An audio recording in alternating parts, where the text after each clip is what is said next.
feel about taking a trip back in time? We're diving into the history of the Amazon forest to unravel the mystery of its lost cities. Grab your bug spray and hop on. The Amazon forest is the world's largest rainforest. The environment there can be extremely challenging for human life. Yet, the legend goes that the Amazon has been home to sprawling settlements rich in unmeasurable wealth. Could that really be true? Or is that none other than a figment of our collective imagination? The legend of El Dorado might be the myth that started this whole thing. As European explorers began their excavations in American lands back in the 1500s, word got out of an Amazonian civilization that used to paint their leader in gold as an offering to higher powers. The legend of El Hombre Dorado, aka the Golden Man, began to quickly spread around Europe. Explorers got excited at the possibility of finding an infinite amount of gold somewhere deep within the Latin American jungle. And as you can imagine, expeditions to the continent began to multiply with each passing year. It didn't take long before explorers found this civilization. They were known as the Muisca people and were located in Colombia, near Lake Gudavia. The Muisca people had a tradition of painting their leader, aka the Zipa, from head to toe in gold. In a ceremonial gesture, the Zipa would swim into the river, spreading gold dust all over the lake. For the Muisca, this was their way of acknowledging and thanking the higher powers of the universe they believed in. When European explorers heard and witnessed this practice, they were amazed. For them, gold was used solely for commercial purposes as their main currency for trade. This made them think that the Muisca people must have stacks and stacks of gold hidden somewhere in the jungle for them to use it so abundantly. Well, that's how the legend of El Dorado was born. What was once the practice of El Hombre Dorado traveled on word of mouth until it became El Dorado, a fictional city that was most likely to hide piles of gold. The hunt for this city led Europeans to spend large amounts of money to scour the Amazon forest. Unfortunately, all of their expeditions came back empty-handed. That is, if they ever came back at all. Now, jump to the beginning of the 1900s. In England, the Royal Geographic Society, a prestigious British institution, was looking for somebody willing to travel down to Latin America to trace the border between Brazil and Bolivia. More specifically, the part of the border that is nestled deep within the Amazon rainforest. One Sir Percy Fawcett was a Latin American aficionado, and he gladly volunteered to do the job. Oh, it's important to note that the Amazon forest is virtually the size of the continental USA. It sprawls across 8 countries, including Brazil, Peru, and Bolivia. And trust me, getting around is no easy feat. The jungle is covered in dense vegetation, and in addition to that, it's home to insane predators such as anaconda snakes, panthers, crocodiles, piranhas, and so on. But despite all that, Fawcett was very successful in his mapping adventure and seemed to be wanting to come back more. Back in England, Fawcett would scour diaries from other explorers hoping to learn more about the ancient Amazonian civilizations. He would read about the Incas and the Mayans and the great empires they built. He believed that if the Incas were capable of building empires that stretched over 2 million square miles, this could mean that other Amazonian civilizations could have thrived there too. During his research, Fawcett came across a report from a 16th century explorer. The report told of a city deep within the Amazon forest that held unimaginable quantities of minerals. A town that stretched for 15 miles without any space from a house to house. This report fueled Fawcett's imagination to a new extreme. From then on, he became obsessed with finding what he called the lost city of Z. Over years, Fawcett searched the Amazon forest, usually looking for stone ruins that could possibly indicate human settlements. On his later expeditions, he focused on exploring the state of Mato Grosso in central Brazil. He would travel from Europe and into the lower region of the Xingu River. The trip to the Xingu would take him around 14 days on foot. Then, he would set sail in small wooden boats accompanied by local indigenous leaders that knew the region better than anyone. How he communicated with the indigenous population is still a mystery, since they only spoke in local dialects. Some scientists believe that this could have been the real reason why he never found the city. They believed he wasn't able to communicate what exactly he was looking for. And this was not his greatest difficulty. As we've said before, Amazon is not a kind place for its visitors. In his diaries, Fawcett tells of encounters with a 60-foot-long anaconda, which he bravely survived. He writes of endless sleepless nights and waking up with his hands and feet swollen from mosquito bites. Some of his peers said he was invincible and tireless, but the day came during his 8th expedition when he didn't make it back home. Fawcett disappeared without leaving any trace behind. Some even suspect that he was close to reaching his lifelong goal. On the day of his disappearance, he sent an optimistic letter to his wife saying there was nothing to fear, and that he was setting out on a certain final search. Fawcett's failed attempt to find ruins seemed to support what had become a consensus among experts at the time: that this rainforest was too inhospitable to support large, complex societies, let alone cities. Experts were convinced that the Amazon's lost cities were nothing more than fiction. That is, until the 1960s, when modern research began to find evidence that suggested otherwise. Scientists discovered patches of extremely fertile soil. They called it Black Earth. And apparently, they found lots of it in the Amazon, especially alongside rivers. Further research even showed that such soil was created by human waste or the intentional burning of forests, which adds nutrients to the soil below, which could only mean bingo! The discovery of Black Earth was the evidence that large-scale agriculture was possible and probably did exist amidst the Amazon, confirming that settlements could have formed there after all. In the 1990s, along the Xingu River in Brazil, a team of archaeologists from the University of Florida made a remarkable discovery. Working alongside local indigenous people, they found very long ditches. After mapping them, they realized that these ditches were a sign of a big settlement. They were remnants of carefully designed walls centered around a plaza. Some were roads that led to more settlements. In fact, just this part of the Amazon, about the size of New Jersey, was once a network of dozens of settlements that experts believe could have been home to at least 50,000 people between 1250 and 1650 CE. Other discoveries were possible thanks to LiDAR imaging, a type of technology that allows researchers to take satellite pictures of the forest's ground without having to step inside of it. A network of trenches in Acre, Brazil, dates back to 200 to 1200 CE. These suggest settlements that could have supported 60,000 people. Other images from near the Xingu River suggest cities that could have housed about 50 million people. These were the lost cities of the Amazon.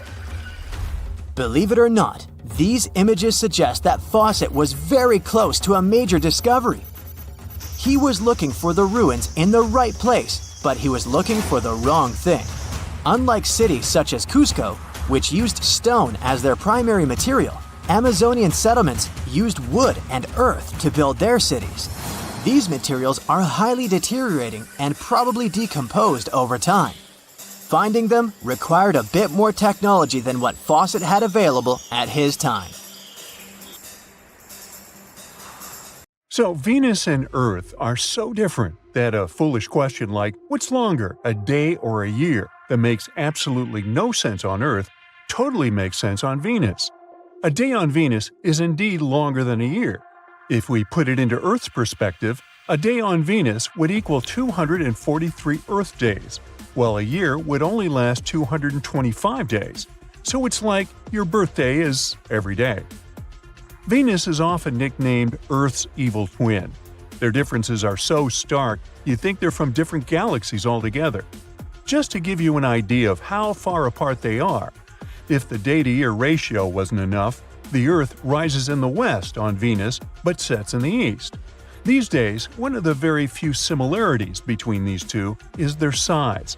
But try to imagine a time when Venus and Earth were like peas in a pod, besties since the beginning of the solar system. Venus used to be the life of the party. NASA scientists think Venus might have even hosted a liquid water ocean and surface temperatures that could have welcomed life for up to 2 billion years. But modern-day Venus is a different story. We're talking extreme temperatures and a thick carbon dioxide atmosphere. So, what led to this cosmic makeover? Size, location, and attitude. I mean that the distance from the Sun and internal heat played a huge role in shaping Venus and Earth's destinies. By the way, there used to be 3 siblings that could have hosted life: Venus, Earth, and Mars. Now imagine 3 cupcakes in an oven. Once they were fully baked, they were taken out of the oven. One of them was put in front of an open window in the middle of winter. Another was carefully placed on a table and covered with a nice clean kitchen towel. And the last one was accidentally forgotten and left in the oven. Oops. Mars, Earth, and Venus are like those cupcakes. Mars got too cold and not welcoming. Earth is still nice and warm and well protected from all the unpleasant things, just like the towel protects that lucky cupcake. And Venus got scorching hot and impossible to consume. In terms of development, Earth took the slow and steady route, maintaining its oceans, stable atmosphere, and biodiversity.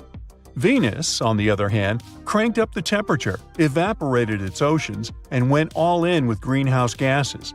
As a result, we have a planet where you'll melt faster than a snowman in July. Mars, on the contrary, will turn you into an ice popsicle within seconds. But chances are, it might have been pretty hospitable at some point. Some scientists believe that Mars used to be covered with flowing rivers and lakes and had no water shortages. Even today, Mars still has an ocean called Oceanus Borealis, or rather, the remains of what once used to be an ocean. It lost nearly all its water over time. Now, the sources of water on Mars include polar ice caps and minerals and rocks. According to estimates, only 1% of all that water evaporated, while 99% is still locked in the red planet. Ice polar caps are pretty simple to understand, as we have the same thing on Earth. But rocks containing water? Simple. There are at least 4 types of hydrous minerals on Mars. There are hydrous clays made of silicon oxygen, and the cool thing about them is that they can even contain magnesium and iron, which are sulfur-based hydrous sulfates. Now, don't you? I know you thought of the smell of rotten eggs, but it's typical of hydrogen sulfur and not just sulfur. These minerals have water incorporated right into their chemical formulas. There's also hydrous silica, which has water locked in its formula too. Scientists have experimented with growing plants using Martian-like conditions and found success with alfalfa.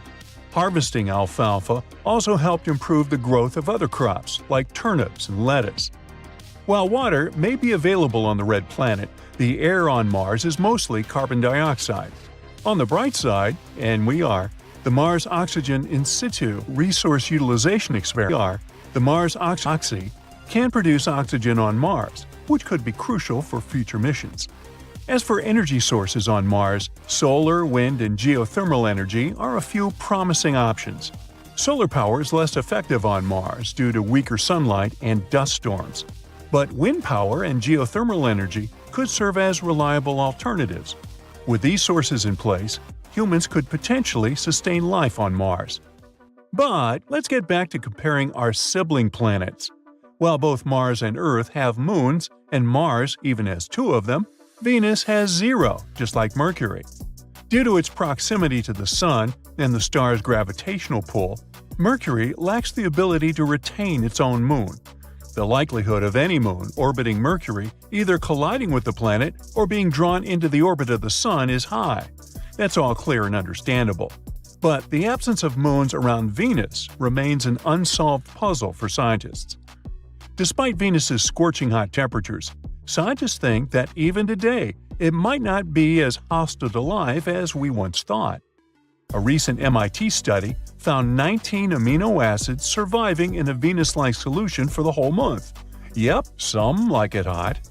Also, Rocket Lab and the Massachusetts Institute of Technology are teaming up to send an uncrewed spacecraft, Venus Life Finder, on a mission to Venus. This spacecraft will search for signs of life in the Venusian atmosphere using a special instrument called an autofluorescing nephelometer. And no, I didn't make that up. Originally set to launch in 2023, the mission is now pushed back to December 2024 with arrival at Venus in May 2025. The goal of the mission is to discover organic compounds in Venus's atmosphere, which could point to the possibility of habitable conditions in the cloud layer. The spacecraft is designed with a Photon Explorer cruise stage and a compact atmospheric probe equipped with that nephelometer thingy. The small probe will descend through the Venusian atmosphere, collecting data on cloud particles and organic compounds. In 2020, scientists made a big announcement about finding phosphine on Venus, a compound that could be linked to life. While they're still working on confirming this, using information from telescopes or even past missions, there might be evidence hidden in old NASA data received from Venus that could shed more light on the discovery. The potential presence of phosphine on Venus has stirred excitement and caution among scientists. To make sure, they need more data from telescopes or new space missions. If they find this gas, it might mean there is some form of life producing it in the planet's clouds. This discovery would be a huge step toward understanding Venus better. Some experts think that sending probes to Venus to directly detect phosphine would be the most effective way to confirm its presence. An 80s NASA mission may have already detected phosphine, but scientists back then didn't realize it. Now, this data is being re-evaluated to uncover any overlooked evidence of the presence of the gas. This could also suggest that the compound has been in Venus's atmosphere for decades, raising questions about its source. But not everyone is convinced of this interpretation, which evokes a debate among scientists about the true nature of the detected gases. Old data from other missions may also hold clues about phosphate on Venus. While new spacecraft are going to explore the planet, it's possible that the key to unlocking this mystery lies in decades-old mission records. In total, there have been 46 space missions to Venus, including some flybys where gravity lent a helping hand. The last time we successfully landed a spacecraft on Venus was way back in June 1985 as part of the Vega 2 mission. So, let's see what Venus Life Finder will discover. Back in the 12th and 13th centuries, Bologna used to look like modern-day Manhattan. No one knows exactly how many towers resembling skyscrapers it used to have, but the most likely number is at least 100. The tallest of them was around the same height as Big Ben. When the towers were built, Bologna was one of the largest cities in Europe. Construction projects were massive and ambitious. Someone built cathedrals and town halls, and the richest noble families also erected towers, possibly as a symbol of status and wealth. There was no place in the city center to build grand castles, so they had to go up with the construction. They didn't actually live in those towers, but in smaller structures next to them. The towers served for defensive purposes. It took between 3 and 10 years of work to build one tower, and it was a really tedious process. Each of them had a steady foundation deep underground and a base made of big blocks of selenite stone. The rest of the tower was becoming thinner and lighter the higher it went. In the 13th century, they demolished many of the towers, and others just collapsed by themselves. Some of them were later reused as city towers, shops, or residential buildings. Now you can see only 22 towers still standing in the center of Bologna.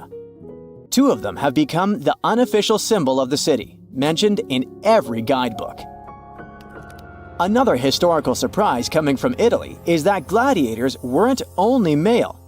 Gladiatrix were rare, but they did exist. There's evidence that several women took part in Rome's public games. In ancient texts, these women were often called Ludia, or mulieres, but not ladies. Some scholars think it means that it was mostly lower-class women in the arena. The term gladiatrix wasn't used in ancient times. It was first coined in the 1800s. Women who chose to become gladiators seemed to do so for independence, fame, financial rewards, and probably debt remission. They were most likely honored like male gladiators. All this was a bit tricky to accept in Roman society at that time, and women's roles in it. At the beginning of the current era, the Roman Senate passed a law prohibiting free-born women under 20 from taking part in arena games. Emperor Septimus Severus banned all women from the arena in the year 200 of the current era. He was probably afraid that women might want to compete in the Olympic Games. It would seriously mess up the existing social order. Pineapples were once the equivalent of designer bags and watches today, a symbol of wealth and status in Britain. You can still see them at the top of the western towers of St. Paul's Cathedral, one of the most famous landmarks of London.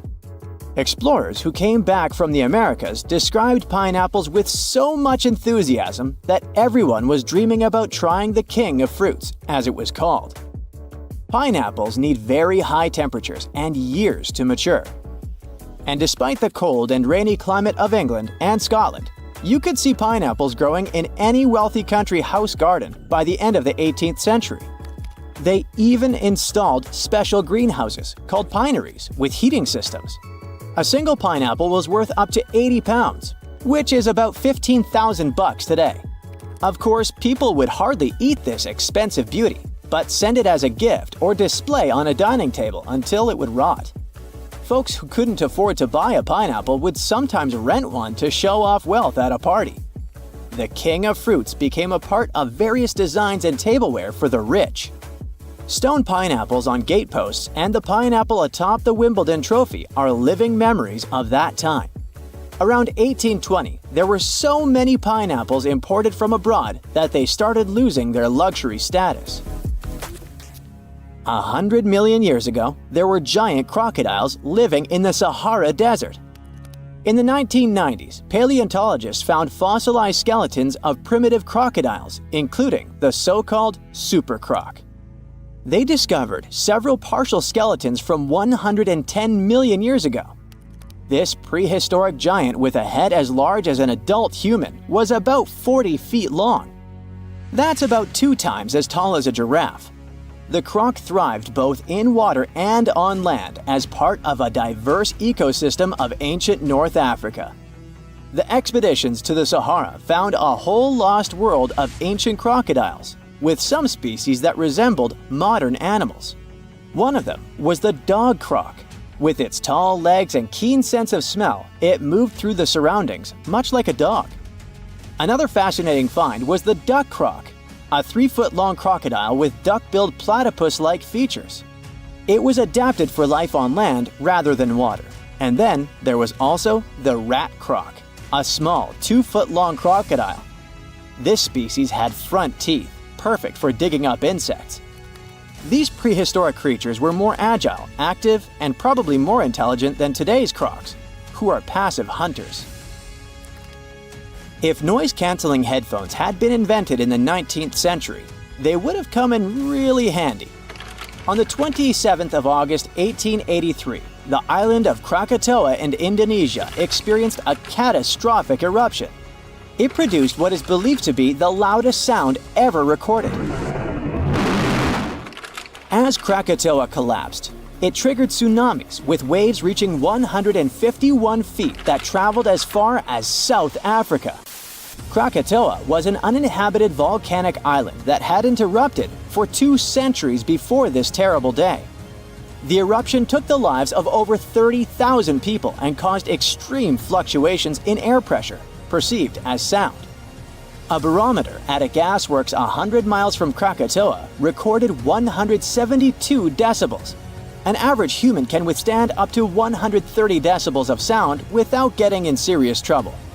This intense pressure ruptured the eardrums of sailors on the British ship Norham Castle, which was 40 miles away from Krakatoa. The sound wave from it circled the globe, and people could still hear it even 3,000 miles away where it resembled cannon fire. The late 1800s were a golden era for grand mustaches. But there was one problem. You couldn't enjoy a cup of tea with this kind of facial hairstyle. The heat from the tea would melt mustache wax and make the ends droop.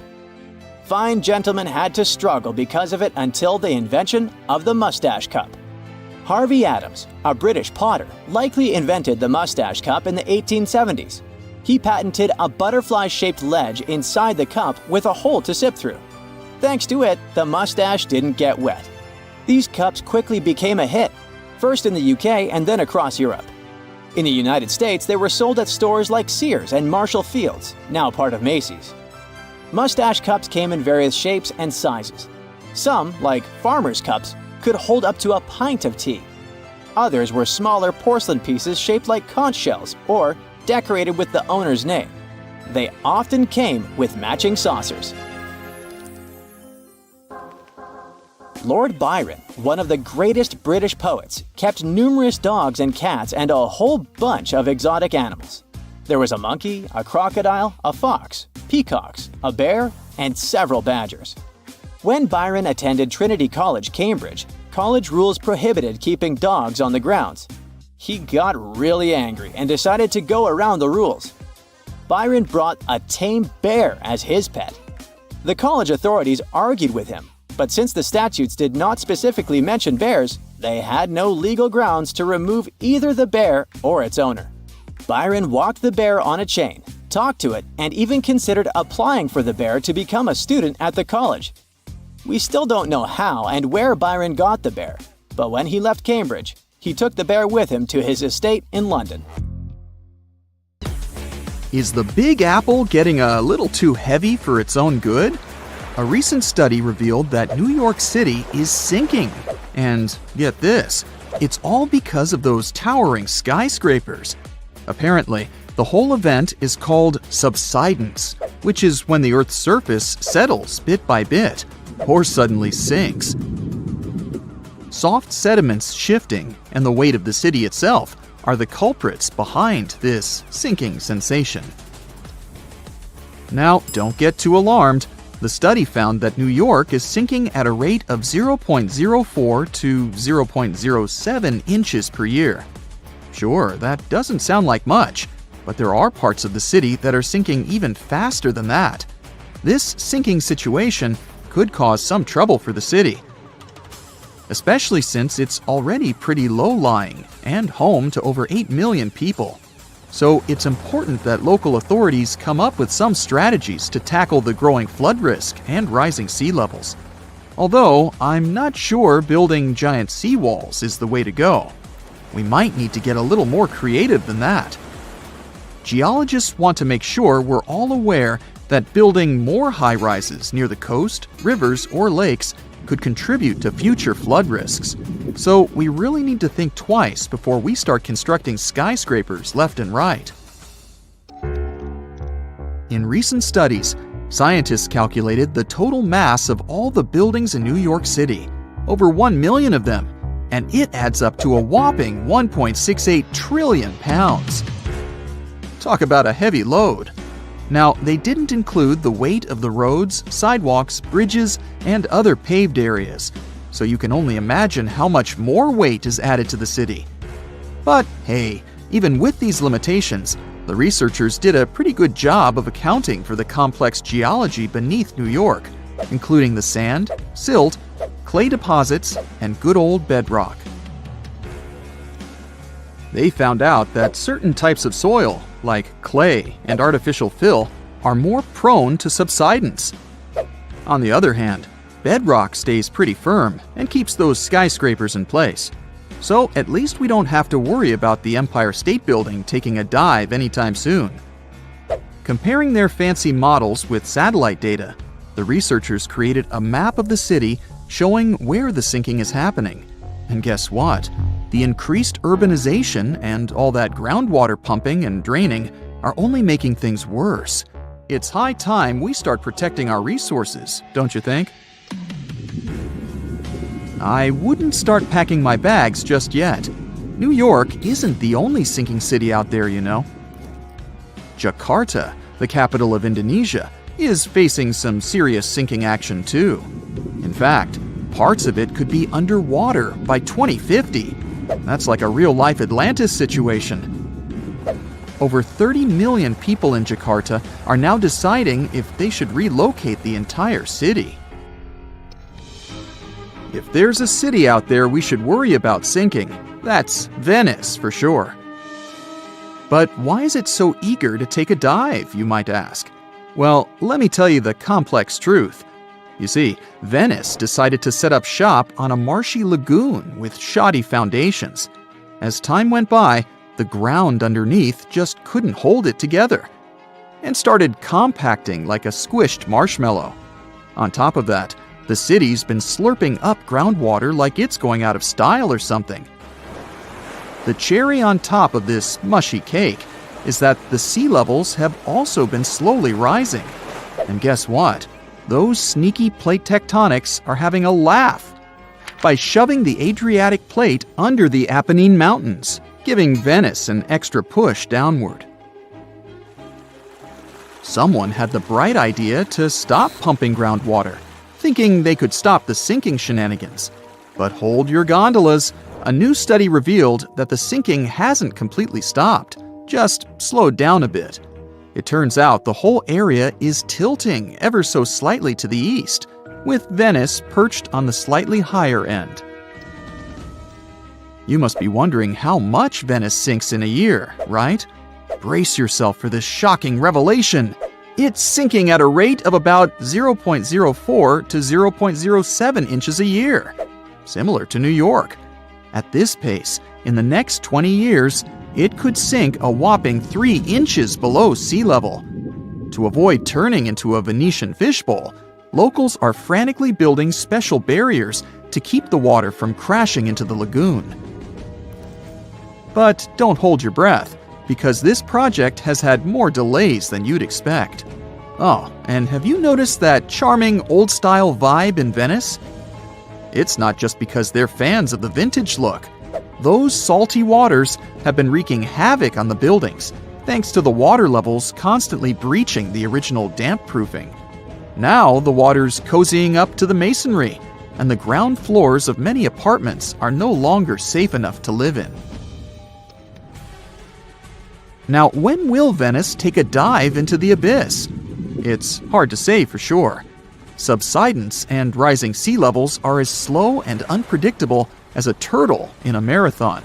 But experts have playfully warned that if things continue as they are, Venice could be doing the backstroke beneath the waves by 2100. Fear not, though. They're doing their best to protect this floating gem of history and culture from becoming a Hollywood disaster flick. So don't cancel that Venice day trip just yet. New Orleans has a peculiar watery situation going on too. You see, this lively place was initially built just a smidge above sea level, and now it's gradually sinking. Back in the day, when an area of the city called the French Quarter was just popping up, folks had to make do with what they had. They scored the best land they could find, but it was only about 10 feet above sea level. And let's not forget, the rest of the city is as flat as a pancake, with the areas around the French Quarter being just a hair lower. Now, even though they knew they were up against some soggy odds, the resourceful New Orleans residents did their best to elevate their houses above the flood-prone land they chose as their home. There's more. The ground beneath New Orleans is as wobbly as a plate of Jell-O. Architects had to keep things short and sweet because they feared the soil couldn't handle the weight of taller structures. They played it safe, sticking to 2 or 2.5 stories. Here's where it gets interesting. The city installed a fancy drainage system in the 1900s, thinking it would solve their water woes. And while it did help with the marshes and all, it inadvertently sucked the life out of the soil. Yep, the ground was left high and dry, without enough sediment and water to keep it steady. As a result, those former marshes sank as if they were in a quicksand competition. By the 1930s, things got even more topsy-turvy. 1/3 of the city was below sea level, and by the time Hurricane Katrina made its grand entrance, that number skyrocketed to around 50%. Oh, and here's the icing on the cake. Sea levels decided to join the party, rising faster than a helium balloon. So now, not only is New Orleans sinking, but the surrounding area is also at various degrees below sea level. So what can we do about all these sinking cities?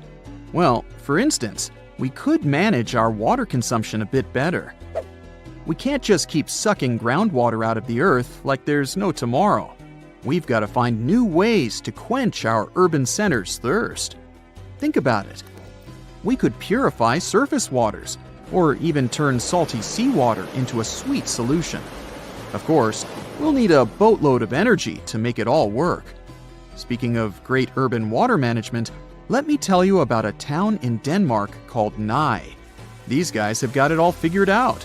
They collect rainwater and use it to supply their toilets and washing machines. Talk about resourcefulness. Now that's what I call a splash of genius. Have you ever wondered how cool buildings of the future are going to look? Well, hold on tight because artificial intelligence is here to revolutionize the world of architecture. AI is a great sidekick. It can give the architects incredible new tools to create mind-blowing structures that are not only stunning, but also eco-friendly and super efficient. So let's check what our beautiful future might look like. First of all, you know how cities can get crazy busy and overwhelming, right? Well, guess what? AI is here to save the day and make our cities super smart. Imagine you're cruising down the road in your flying car. Yes, we'll have those. Thanks to AI, the traffic flows like a dream. No more endless gridlock. The city knows where the most likely crime spots are and takes proactive steps to keep us safe. It's like having superheroes on every corner. And hey, forget about trash piling up. AI makes sure waste is managed efficiently, keeping our city clean and fresh. They can act as a city manager who can optimize everything from traffic to safety and even waste disposal. They can analyze tons of data from all sorts of places like sensors and social media. With all that information, they can help city planners make brilliant decisions that make our lives better. Okay, so you stroll down the street, and your eyes are instantly captivated by an extraordinary building. Its futuristic curves and features make it stand out from the rest. And it not only catches your eye, but also gives Mother Nature a high five.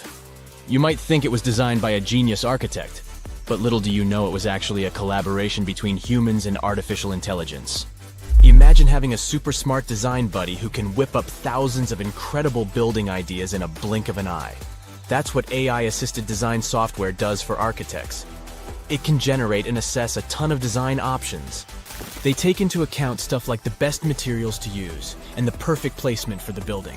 Also, by analyzing data and crunching numbers, algorithms can help optimize the building's design. They can ensure it minimizes energy usage, conserves water, and manages waste like a pro.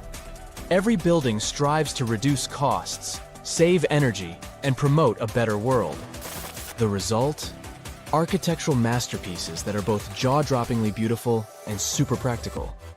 The cityscape of the future will be dotted with these awe-inspiring structures.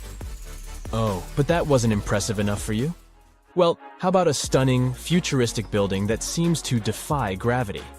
It's not made of traditional bricks and mortar. Oh no! This marvel was created using the powers of 3D printing. With the help of AI, architects designed every intricate detail and fed all the important data, like what materials to use and how the site conditions might affect the structure. AI algorithms worked their magic to optimize the design, making it both breathtakingly beautiful and rock solid. 3D printing is basically like having a magical machine that can create awesome structures straight out of a sci-fi movie, and AI jumps in to make sure these structures are not just pretty, but also strong. In the city of the future, 3D printing will become the ultimate architect's tool. It will allow them to create structures that were once impossible to build. From mind-bending shapes to intricate details, the possibilities are endless. But AI isn't just making buildings look great, it also makes them efficient and cozy. Let's say you step into a futuristic office building, and voila! The lights automatically adjust to match your mood, and the temperature is set perfectly for you. These futuristic buildings are capable of sensing and responding to their surroundings, just like you do. They control the lighting, keeping it just right for the time of day. They manage the temperature, so it's always cozy and comfortable. They even keep a watchful eye on security and fix small issues before they become big headaches. So, the smart building knows when people come and go, so it optimizes energy usage accordingly, saving the planet and some cash along the way. Now the cool thing is, all these aren't the only possibilities. How about turning skyscrapers into a vertical forest? Recently, an architect from India got super excited about the power of artificial intelligence.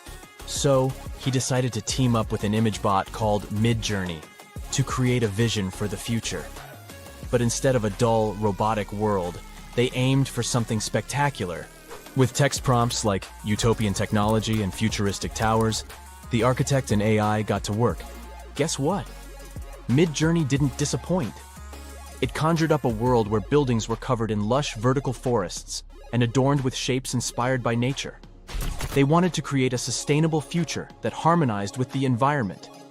The architect, Manas Bhatia, is super positive about AI's potential. He doesn't see it as a threat to his job, but as a powerful tool for positive change. He envisions a future where architects and AI collaborate to make breathtaking designs. In his project, Bhatia even asked the AI to imagine symbiotic and hollowed structures, and it responded with pictures of apartments nestled within hollowed-out trees. Imagine a world where the building itself becomes a living, breathing part of nature. Well, Bhatia believes that nature should play a big role in architecture. He loves designing structures that embrace nature's beauty and functionality. From buildings built around trees to facades that regulate temperature, he's all about blending architecture with the natural world. With architects like Bhatia and the superpowers of AI, the future of cities is going to be amazing. So get ready to step into a world where nature and technology coexist in perfect harmony. It's a dream we can't wait to see come true. Or, if you're not a big fan of trees, how about this? Skyscrapers that aren't made of solid bricks, but instead, they're inflatable wonders. Zumo, an architectural practice in Barcelona, used the magic of AI to bring these wobbly structures to life. These inflatable superstructures rise above future cities like illuminated balloons in the sky. Here's the best part. These inflatable buildings have sustainability superpowers. You can pump them up to towering heights, flatten them for easy transportation, and rebuild them wherever they're needed. Plus, they're powered by renewable energy, reducing their impact on the environment. Pretty cool, right? Phew. The future is zooming toward us like a rocket. Artificial intelligence can become the secret sauce that makes architects' work extra special. But hey, with great power comes great responsibility. We need to use AI wisely and ethically. For now, we don't have to worry about machines replacing architects. Artificial intelligence still needs a human hand, or else we might end up with buildings that look like mashed up bananas or ice cream cones, unless that's your thing. In addition, humans have one important advantage. They, well, are humans. We need to keep in mind that artificial intelligence doesn't have emotional intelligence. It's a brainy genius, but it can't fully understand the feelings and vibes we humans crave in our spaces. So, we must remember to infuse our designs with that human touch, those warm and fuzzy elements that make us go, "Ah, I feel right at home." And let's not forget that AI is still learning. It's basically just taking its first steps, and we need to be patient and give it time to grow. Rushing things too quickly could lead to wonky designs or buildings that look like a jumbled puzzle. This might look cool if you like avant-garde architecture, but for regular folk, no thanks. So, as the future unfolds at warp speed, let's embrace the wonders of AI in architecture. But let's also remember to balance its brilliance with our own human touch. Together, we can create a future where buildings are not just functional, but also filled with heart and soul. It's an adventure that's out of this world. So, you've just finished your sightseeing tour of Edinburgh, Scotland, or Scotland. It lasted just under an hour, and you're hungry for more. You ask your guide if there's anything else to see, and they start talking about a mysterious underground city. You ask how long it takes to get there, and you're shocked by the guide's answer. You're standing on it. It's right under your feet. South Bridge? But you were just there and didn't notice a giant arrow pointing down. So this is where the mystery starts. The story begins in the mid-1700s. The Scottish capital wasn't as big as it is today. Only 60,000 people lived around Edinburgh Castle. All of them were packed inside medieval walls, and they say today's cities are overpopulated. Get a load of the living conditions back then. The buildings were tall, so there was little natural light. Some houses had 14 stories. Cows walked the narrow winding streets, and livestock. Things were so bad that the famous English writer Daniel Defoe noted, "I believe that in no city in the world so many people have so little room." Yep, that's the guy who wrote Robinson Crusoe. Well, something just had to be done. The solution was to build 2 long bridges to the north and to the south of the city. The names they gave the bridges were more descriptive than colorful. The bridge to the north was completed first. In 1785, construction on the second bridge got underway. It was going to connect the main pedestrian street in the north with the university buildings in the south of Edinburgh. But don't think of this construction as a modern bridge over a river. It was more of a viaduct, a type of bridge that connects 2 hills across a valley. The word viaduct comes from Latin, as Romans were pioneers in building these structures. Their capital was built on 7 hills. And just to be copycats, Edinburgh also straddled 7 major hills. Only 2 are visible today because the city has been built up. Now, back in the 18th century, the construction of the South Bridge was a remarkable feat of engineering. It took the builders only 3 years to complete it. 19 stone arches spanned a chasm that was 31 feet at its deepest point, and the length over 1,000 feet. Impressive, even for today's standards. But what does a 2.5 centuries old viaduct have to do with an underground city? Well, it is the city. You see, they designed Southbridge to be hollow on the inside. As you walk along this street today, there is actually a huge human-made cave beneath your feet. The popular name for this set of chambers is the Edinburgh Vaults. But what was the purpose of this space? And is there something or someone there now? Well, let's take it one step at a time. The builder's original intention was for these vaults to serve as merchant shops. At first, it worked out fine. Merchants used a total of 120 vaults as shops and warehouses. There were workshops, cobblers, and taverns. But as time went by, a major design flaw came to light. The stone was leaking, and the vaults were damp all the time. There was even flooding. The builders forgot to waterproof the structure. The merchants feared the water would damage their precious goods. After just a couple of years, the first tenants started moving out.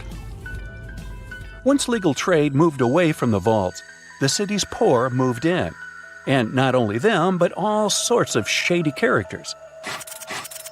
Historians don't know much about this period, since there are no written records. But even the squatters had to leave soon. If you couldn't do business in these vaults, how could you live in them? It was damp and cold, and there was no ventilation, sanitation, or natural light. It really stunk. Every real estate agent's worst nightmare. Just 30 years after their completion, the Southbridge vaults were abandoned once and for all. But at a street level, business was as usual. The officials decided to fill the vaults with rubble for security purposes. Buried and forgotten, the memory of a once teeming merchant quarter of Edinburgh slowly faded from people's minds. Now, this is where the story gets a bit weird. During the 1980s, a Scottish rugby player accidentally found a tunnel leading into the vaults. The athlete didn't waste any time and started excavating the vaults with the help of his son. Several tons of rubble, and a decade later, the Southbridge vaults had been restored to their former glory, so to speak.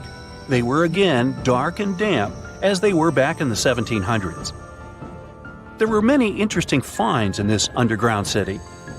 The vaults were littered with oyster shells, which were the standard diet for a working-class resident of Edinburgh at the time. Other finds, such as shoes and empty bottles, suggested that people actually lived in these claustrophobic vaults. Think of this the next time you see someone trying to rent their garage as an apartment. So, your guide was right. There really is a hidden city under the streets of Edinburgh. Well, at least one street. You have now gone down from the main pedestrian street into Cowgate. You look up and there it is, the only visible arch of the once impressive bridge. You are now searching online to book a tour of the vaults. You just have to see this place with your own eyes. But the Scottish capital isn't the only city with a mysterious underground. The historic region of Cappadocia in central Turkey hides no less than 36 cities beneath the ground. The biggest and the most impressive one wasn't discovered until 1963. It was built during the Byzantine era to protect the local population from invaders. We have similar structures made out of concrete in our cities, but the level of the Turkish underground city is really impressive. There are several levels, like in a multi-story car garage. The caves and tunnels lie 197 feet underground. That's 2/3 of the Statue of Liberty's height. The city could house 20,000 people at any given time, complete with livestock and food. The smell. Anyway, 20,000 is the average attendance at Major League Soccer matches today. You might want to add a field trip to one of these places the next time you go to Turkey. Most of these cities in Cappadocia can be found in rural areas. Makes sense, right? After all, they were dug out as hiding places. But in Europe, there is one city whose underground labyrinth resembles the vaults of Edinburgh. You've probably heard of Pilsen in the Czech Republic. But hold on a second, this isn't going to be a story of the most famous local product, something brewed perhaps? It's the story of a medieval city that survived underneath the streets of Pilsen. Water wells, cellars, and passageways stretch for more than 12 miles. Merchants and craftspeople used Pilsen's historical underground for storage. Water, food, ice, you name it. The waterworks are pretty impressive. Historians estimate that 360 wells are located under Pilsen's historical town center. In times of instability, the passageways served as safe havens for the locals. They definitely didn't go thirsty down there. Today, most tourists visit these mysterious underground cities. But in Canada, there's one where people live and work. The construction of Montreal's underground city began in 1962. The initial idea was to shelter traffic. That's a nice way to say that city officials were building a metro station. The idea caught on and the project expanded. Now, it's a real-life urban maze hidden under the downtown area. Need a place to stay? There are hotels down there. Want to grab a bite? Step into one of the underground restaurants. Multiple shops, a library, cinemas, the list is long.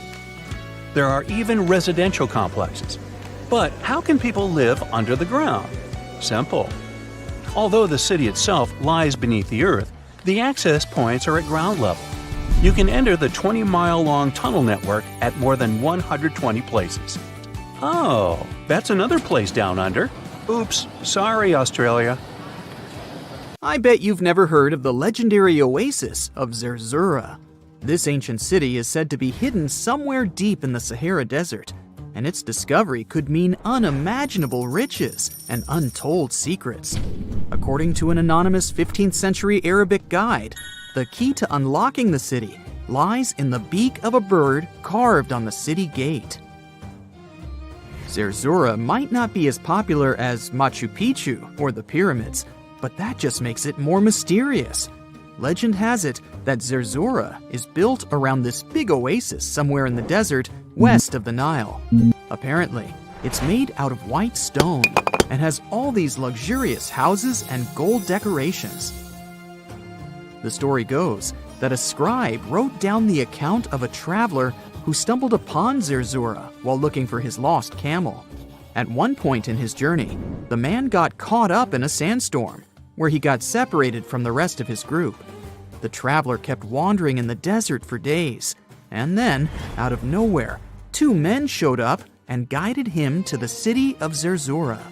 The traveler described this city as an oasis filled with little birds and made out of pure white stonework. The city is also said to be guarded by giants. In 1835, an English Egyptologist named John Gardner Wilkinson mentioned the city in one of his books. He spoke to a man from Egypt who found the city by accident after days of wandering through the desert. He mentioned some ruins, unusual stonework, and a large oasis surrounded by palm trees. The man even gave some instructions on how the city could be found, indicating that it might be in the western desert of Egypt. But here's the kicker. Even though a group of explorers went out to find Zerzura, they didn't succeed.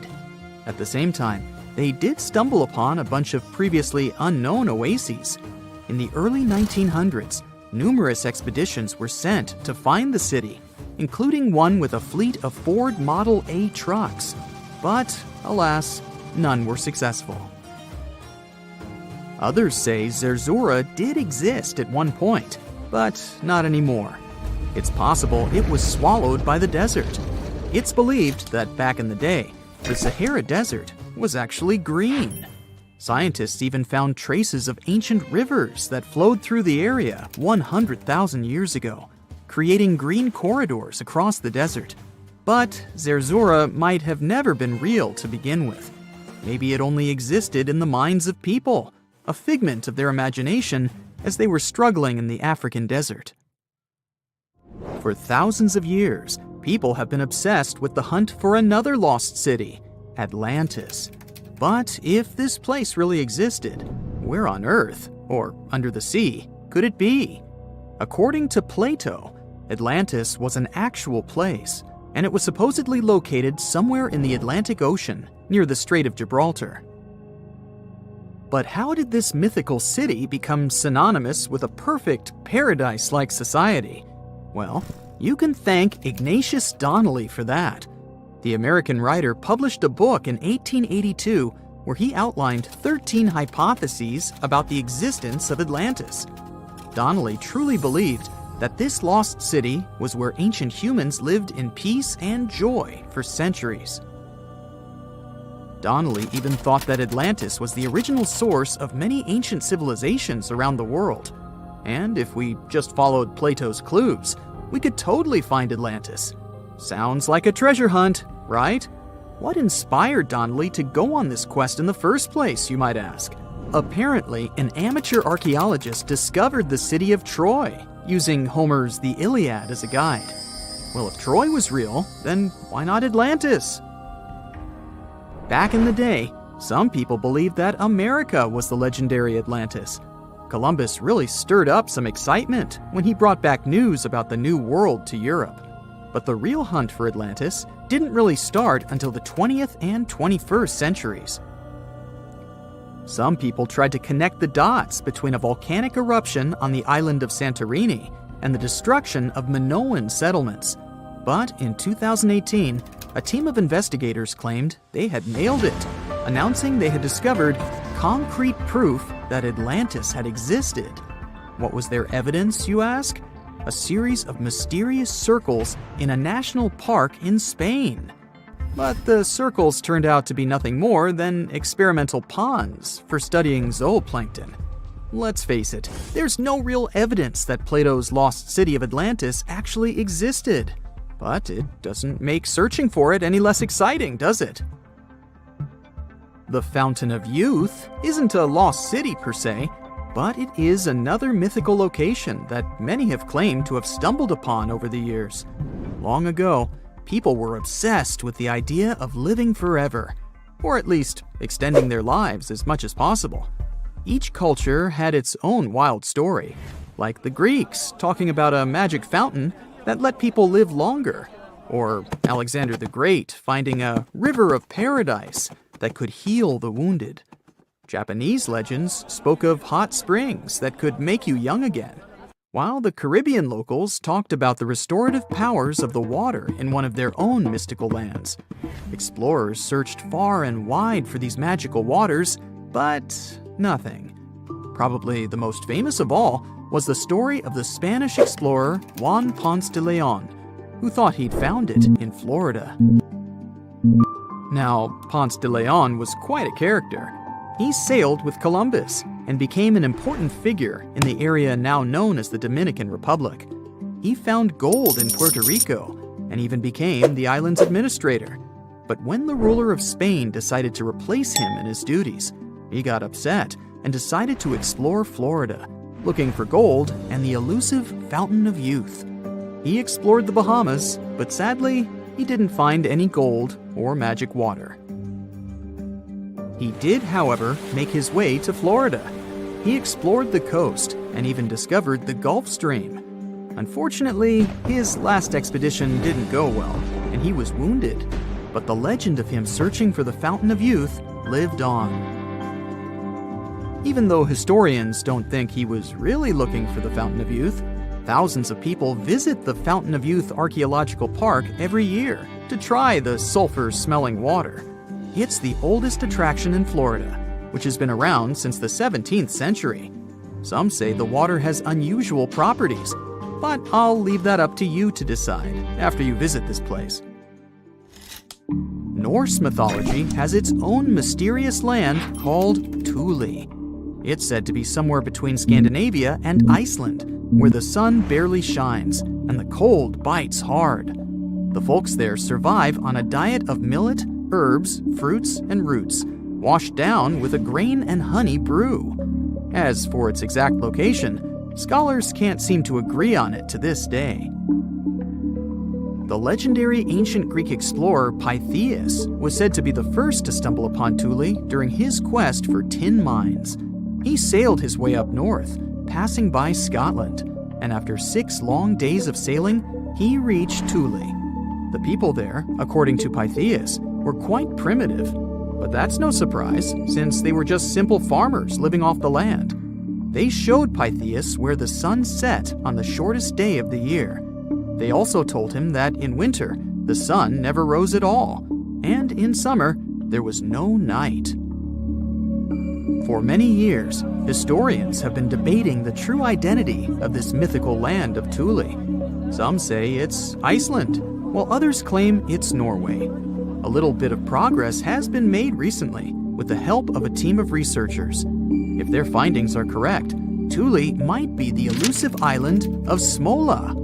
That's farther south than any of the Norwegian islands that were on the list of contenders. It may be too soon to celebrate, but it does look like Thule has finally been found. It used to be one of the most prosperous ancient cities. It had features that were unthinkable for other locations during the Bronze Age, like water systems and intricate architecture. Yet somehow, it didn't become famous. What's even more mysterious is that at some point, it became abandoned. Mohenjo-Daro was a thriving city during the Indus Valley civilization in the Bronze Age. It had a population of at least 40,000 people. It was close to Mesopotamia and Egypt in terms of social, cultural, and economic features. Despite this, it's lesser known than the more famous cities in these regions, like Babylon or Memphis. It was eventually abandoned by 1700 BCE, and the reason for its abandonment and the fate of its inhabitants remains unknown to this day. In 1911, archaeologists discovered the ancient city of Mohenjo-Daro after hearing reports of some unusual buildings in the area. However, local Indian authorities dismissed them as not having any historical significance, and the site remained untouched for several more years. It wasn't until 1922 that a local specialist believed he had found a buried local monument at the site. This led to large-scale excavations and the eventual naming of Mohenjo-Daro as a UNESCO World Heritage Site in 1980. The remains uncovered showed us that Mohenjo-Daro was an incredibly modern city for that time. It is considered the best preserved ruin of the Indus Valley. One of Mohenjo-Daro's most impressive features was its advanced sanitation system. Unlike in Egypt and Mesopotamia, where such appliances were only for the rich, Mohenjo-Daro had hidden toilets and covered drains throughout the city. Excavations have uncovered over 700 wells, as well as private baths and a large communal bath. Remarkably, even private homes had toilets, and waste was efficiently disposed of through a city-wide sewage system. The people of Mohenjo-Daro were highly aware of their surroundings. As the city was located near the Indus River, they built a strong defense against floods by using clever drainage systems. Over the centuries, they produced beautifully crafted pottery, jewelry, figurines, and other items that were traded as far as Mesopotamia and present-day Oman. Archaeologists have observed the use of standardized building materials in this ancient city, even though they didn't have the necessary machines back in the day. Interestingly, all the bricks were nearly the same. This shows great attention to detail in the city's design, as using consistent bricks creates an elegant look in the spaces within the city. People living in this area used the Indus Valley script to communicate with each other. This mysterious alphabet might be the key to unlocking more secrets from Mohenjo-Daro. It was a language that used symbols instead of letters and had over 400 signs. Problem is, we're still trying to figure it out.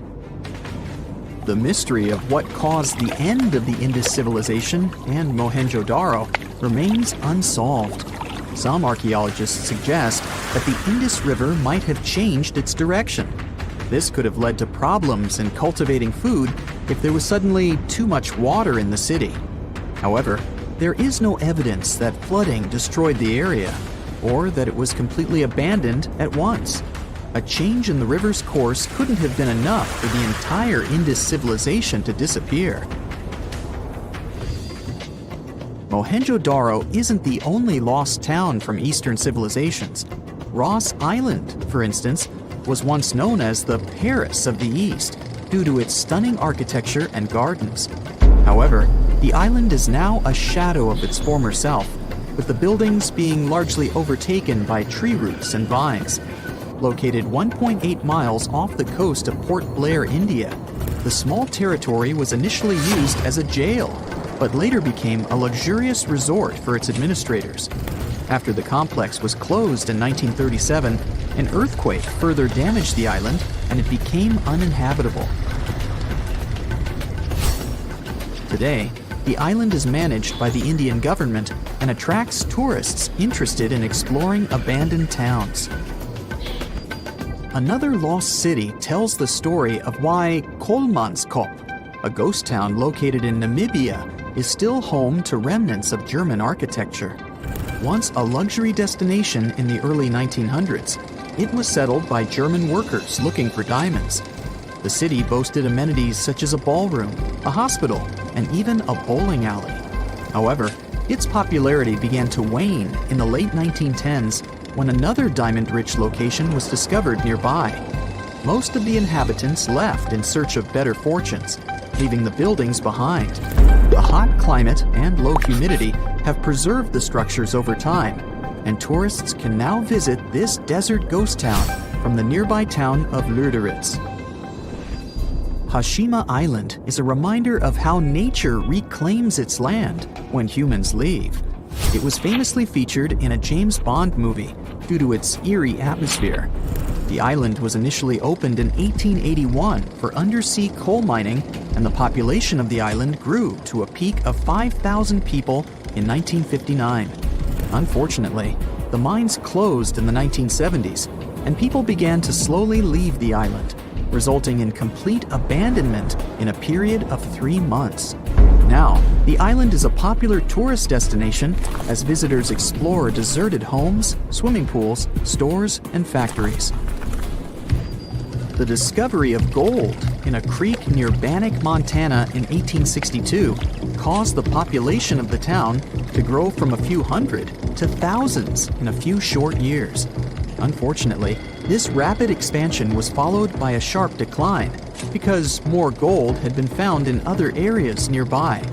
As a result, Bannack was eventually made the first territorial capital of Montana, but only held the title for less than a year before being replaced by Virginia City. The state of Montana later acquired most of the land in 1954 and made it Bannack State Park. The ancient city of Petra, located in Jordan, was fascinating because it was half built, half carved into the rock and surrounded by mountains. It's a popular tourist destination these days, but at one point it was abandoned too. Many things led to its decline, like bad government and changes in how people traded. Natural disasters didn't help either. This city saw a lot of earthquakes ruining its constructions and damaging its water systems. Since people had no place to live, no water, and nothing to sell to make money, they eventually moved on to better locations. The city remained hidden for almost 500 years until it was rediscovered in the 1800s. Most of the tourists going to Santorini have no idea that the island is home to the remains of one of the largest volcanic eruptions in human history, the Thera eruption. This catastrophic event took place some 3,600 years ago. Akrotiri, one of the towns on the island at the time, was buried under the eruption. Unlike Pompeii, however, no traces of people and civilization were found, suggesting that people had enough time to flee the volcano before it blew up. Henry Ford, the renowned American industrialist, created the Ford Motor Company in 1903. In 1927, he began working on a grand project, Fordlandia. His goal was to construct a massive rubber plantation near the Tapajos River in Brazil to provide a steady supply of rubber for his car tires and hoses. His idea was to make the town a paradise, with swimming pools, golf courses, bungalows, and even weekly square dancing sessions. Unfortunately, the trees in the plantation soon became infected with leaf fungus, making the project a failure. Ford invested a whopping $20 million in this endeavor, yet it was unable to produce the necessary rubber. So Ford sold the land to the Brazilian government in 1945. The buildings that were built are still there, although they have been taken over by nature and are visited by tourists. Sky City is a residential area located in the Asian Hangzhou suburbs. It was built in 2007 and was intended to be a replica of Paris. The city even has its own Eiffel Tower, as well as copies of other iconic Parisian landmarks like the Opera Garnier and the Champs-Élysées. It also has luxurious villas and apartments, a man-made lake, gardens, and parks. Despite its grand plans, it's almost completely abandoned. Nobody wants to live here because it's really expensive. It is, however, a pretty nice location for locals to take pictures, in case they want to trick people into thinking that they just landed in the French capital. So, imagine you're 15 and you get bored of playing video games. Instead, to pass the time, you decide to give some attention to an old hobby of yours, tracking down lost Mayan cities. You've heard that some ancient civilizations are said to have built entire cities based on constellations, so you decide to check out whether that was true for the Mayans. You find a book containing all the constellations the Mayan civilization believed to exist. You open good old Google Maps and map every ancient Mayan city discovered to date. You start seeing that this information actually matches. And truly, the biggest ancient Mayan cities correspond to the brightest and biggest stars of the Mayan constellations. Okay, this is getting interesting. You manage to map out over 100 ancient cities when you suddenly notice something strange. There's an area in the Yucatan Peninsula in Mexico where archaeologists have unearthed 2 Mayan cities. But on the constellation map, there are 3 stars.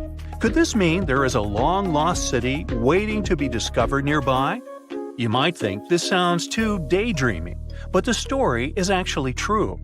The previous account happened to a Canadian teenager named William Gaddery.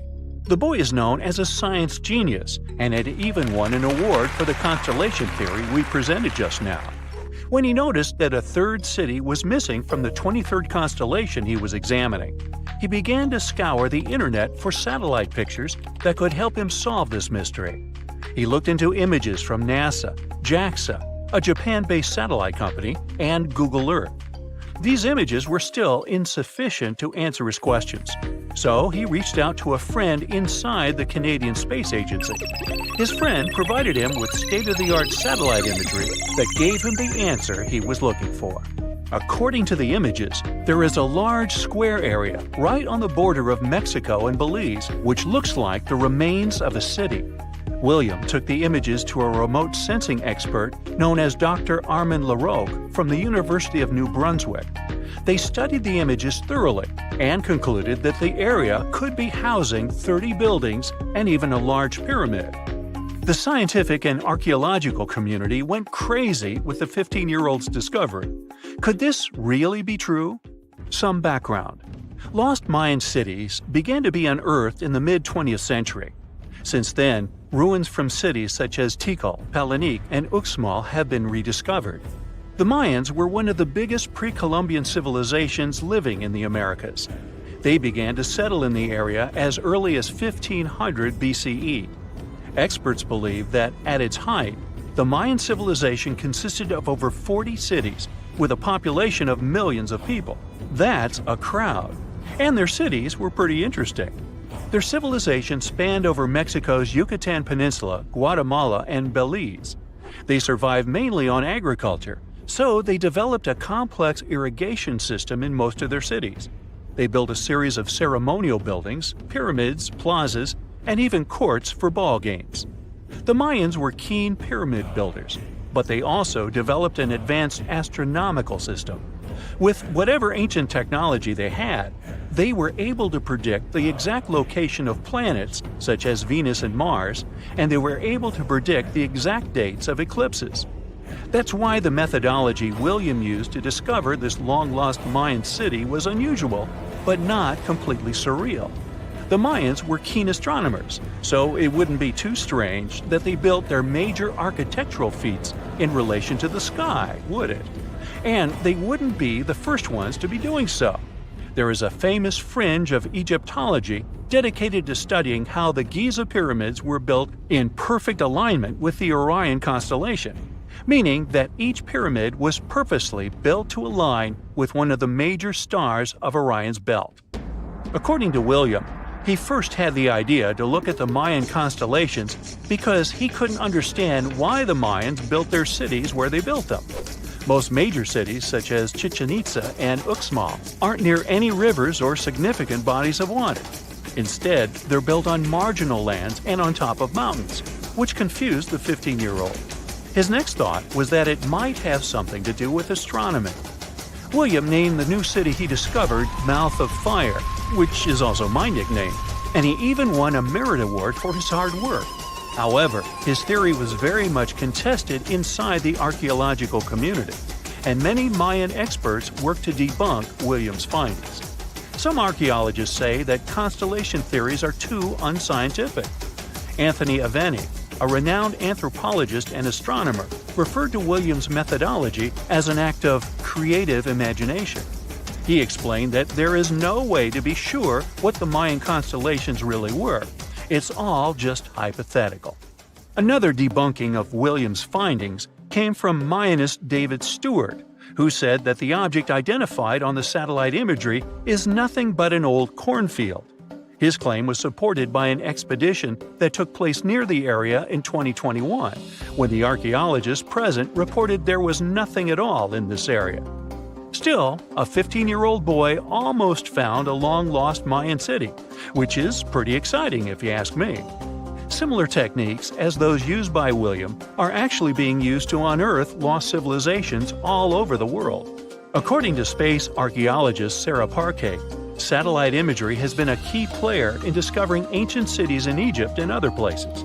Sarah herself spends most of her days scouring images for any sign of where there could have been cities long ago. What happens, she says, is that any time you have something buried, it's going to be covered either by vegetation, soil or sand, or some other modern construction on top of it. In order to assess whether there is something hidden under large canopies of vegetation or not, she uses infrared technology, for instance. A major recent discovery in Brazil was done in a similar way. Satellite imagery detected a network of trenches dating back to 200 to 1200 CE. These suggest settlements that could have supported around 60,000 people. But in this case, the satellite imagery did indeed correspond to what was on the ground. Researchers from the University of Florida found several mounds that were accompanied by ditches and geoglyphs. Archaeologists also found remnants of carefully designed walls, centered around plazas, much like the type of construction done by the ancient Mayans.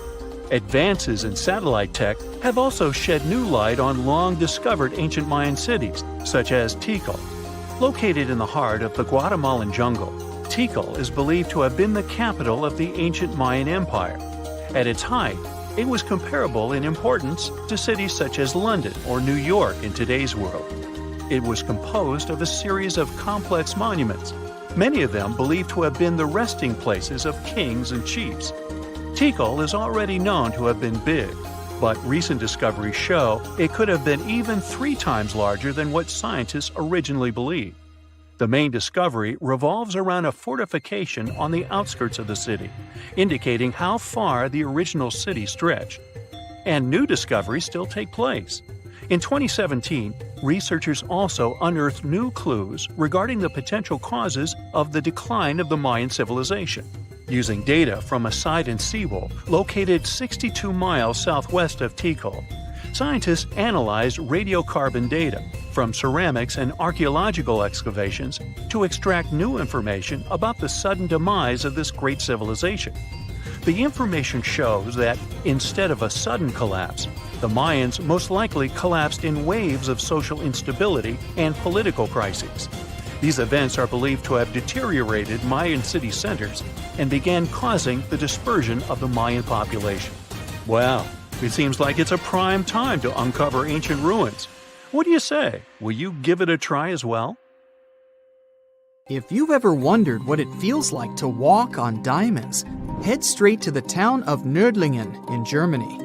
It seems like a typical fairy tale village with cute houses and red roofs, but its walls and streets are actually studded with over 72,000 diamonds. You'll need a microscope to see them, but they're definitely there. When the first people came to live here, somewhere around the 9th century CE, they were positive they were settling down in a volcanic crater. They didn't know the stone they were using for construction was embedded with millions of tiny diamonds, and the origins of the crater were out of this world. An asteroid slightly larger than half a mile in diameter hit our planet around 14.5 million years ago in what is now Bavaria and left a crater 16 miles wide. The bedrock was under such intense heat and pressure that the bubbles of carbon inside transformed into tiny diamonds at a concentration like nowhere else in the world. The locals didn't pay attention to their houses, built of what was left of that asteroid impact, shimmering on sunrise. Then, in the 1960s, 2 geologists arrived from the USA, studied the landscape from a distance, and noticed it didn't look exactly like a volcanic crater. After further research, they realized their theory that the crater was shaped from above and not from below proved right. They even had to change school books after the discovery, not to mislead the students. Once the word of the crater had spread, NASA got interested in it and sent their Apollo 14 and Apollo 16 astronauts to visit it to learn about what kind of rocks they'd find in space and which of them were worth bringing home. A moon rock that arrived with one of the missions is now on display at the local museum, and astronauts still visit the place. The locals, though, are so used to living among diamonds, they don't even find it special. The Australian town of Coober Pedy is known as the opal capital of the world and exists completely underground. The town even has the first 4-star underground hotel in the world. The reason people settled in this area was to work at an opal mine. Back in the day, the miners could hardly survive under the burning desert sun, so someone decided to put a tent directly into the mine. Then it turned into a home. Now, Coober Pedy has around 2,500 residents from different countries, about 30 shops, an opal gallery, museums, a bar, and other buildings, and is a popular tourist attraction. The town of Monowi, Nebraska in the USA has a mayor, a clerk, a treasurer, a librarian, a tavern keeper, and a bartender. Yet, the population is officially just 1.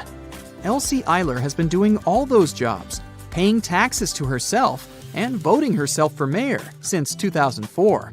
Back in the 1930s, Monowi had a population of 150 people, grocery shops, and restaurants. When farming conditions got worse, people started leaving family by family until it went down to 1 person. If you feel like saving some money on house construction, look up some property in the Spanish town of Centenil de las Bodegas. 3,000 residents live under and into the sides of the Cadiz Mountains and use them as natural walls and ceilings. The first settlers moved in here back in prehistoric times. The rocks keep the houses cool in the summer and warm in the winter.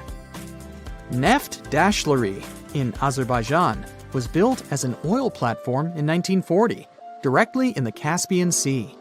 Once they discovered rich oil deposits, it started growing and is now made up of a network of platforms with around 5,000 people working and living here.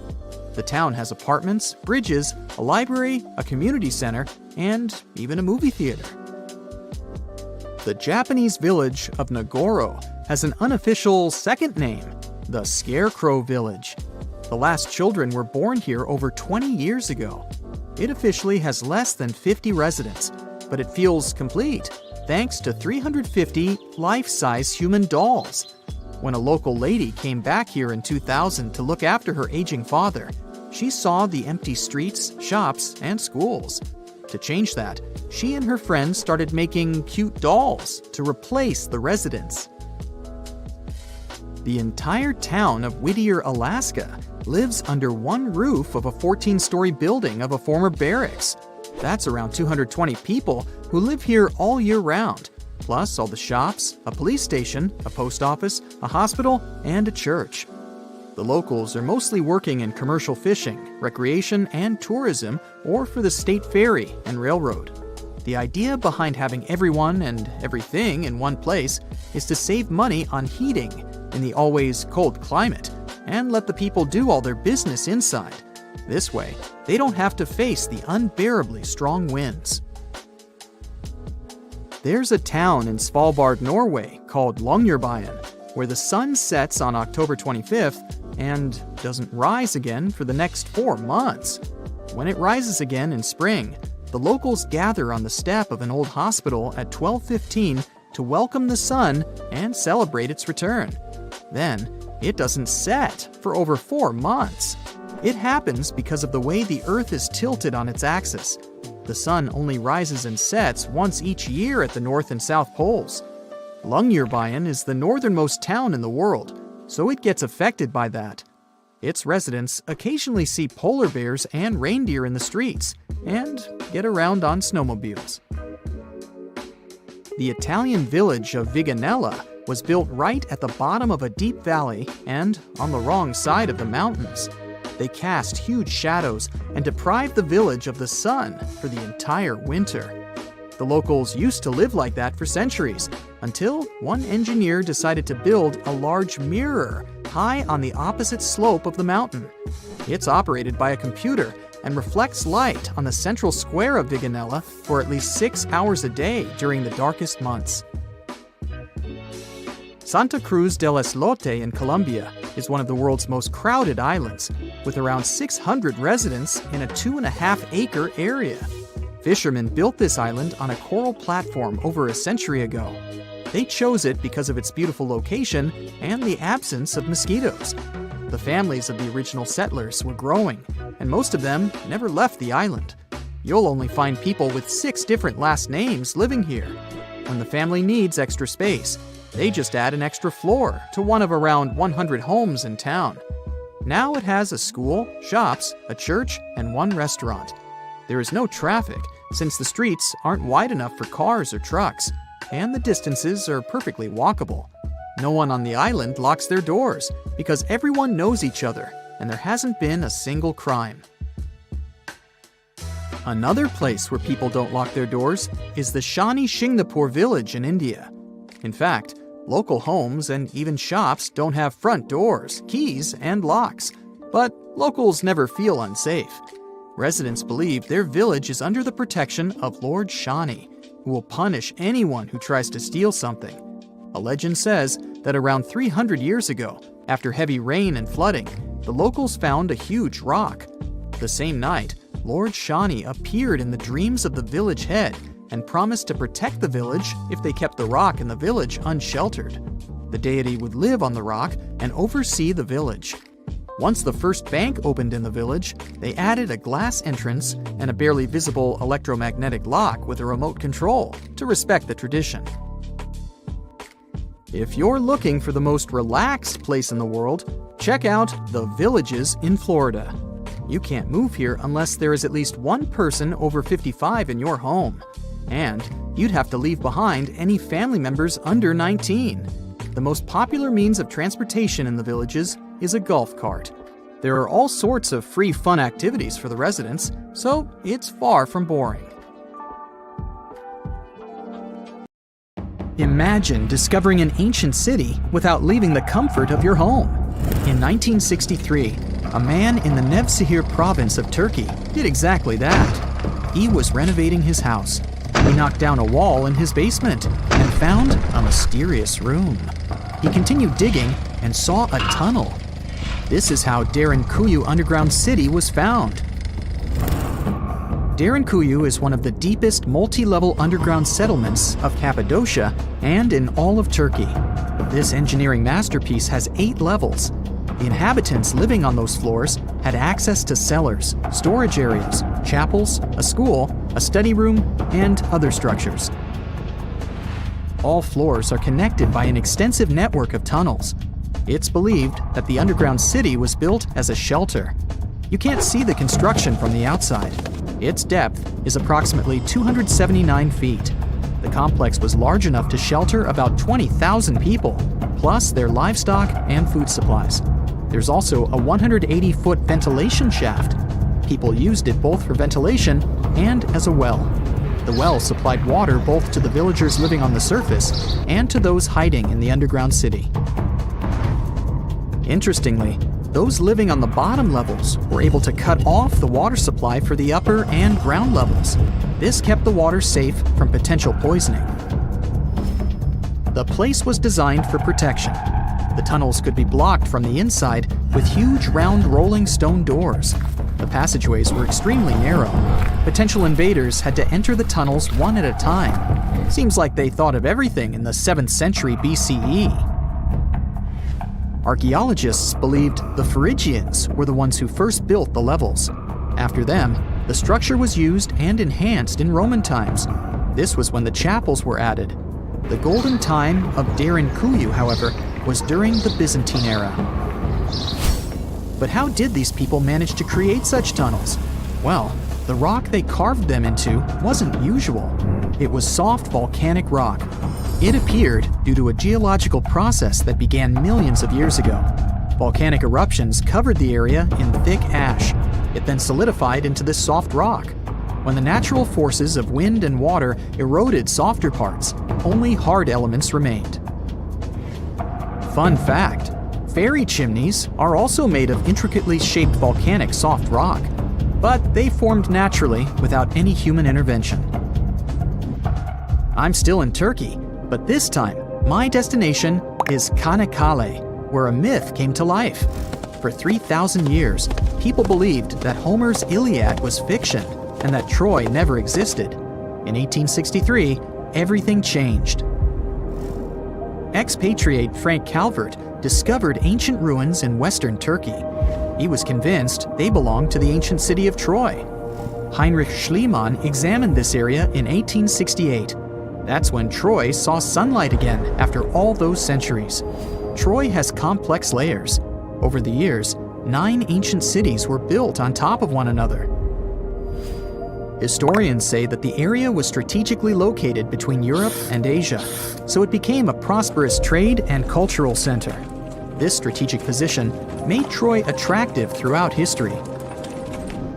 After the Trojan conflict, the city was abandoned between the years 1100 to 700 BCE. Then Greek settlers rediscovered the area, and Alexander the Great ruled there. The Romans then invaded the city. Speaking of this event, the first thing you would see when visiting the site is a replica of the wooden Trojan horse from a movie shot in 2004. The next stop is Lothal. In the 1950s, Lothal and several other Harappan sites were discovered in India.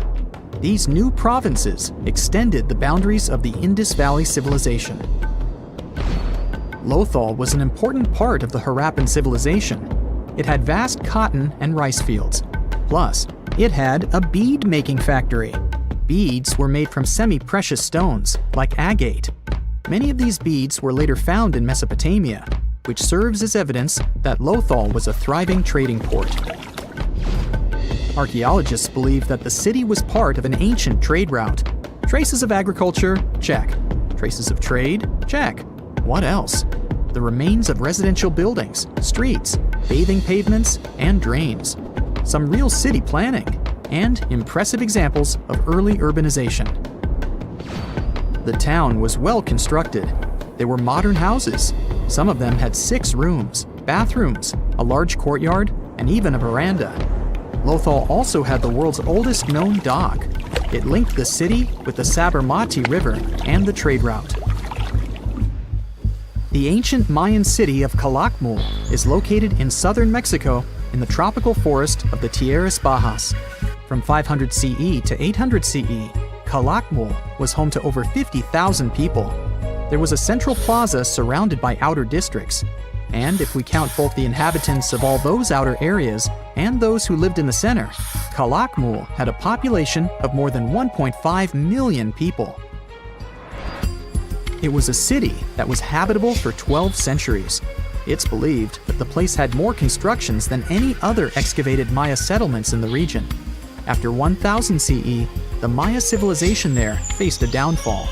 The settlement that was once the center of Mesoamerica was almost completely abandoned. The ancient city was at the heart of the second largest tropical forest in America. The site is well preserved, so today, if you were to visit it, you would be able to picture what life looked like in ancient Mayan times. The city remains include architectural complexes and sculpted monuments, defensive systems, quarries, water management features, agricultural terraces, massive temple pyramids, and palaces, not to mention a variety of body ornaments and other accompanying objects. It proves that complex state-organized societies lived in this tropical forest.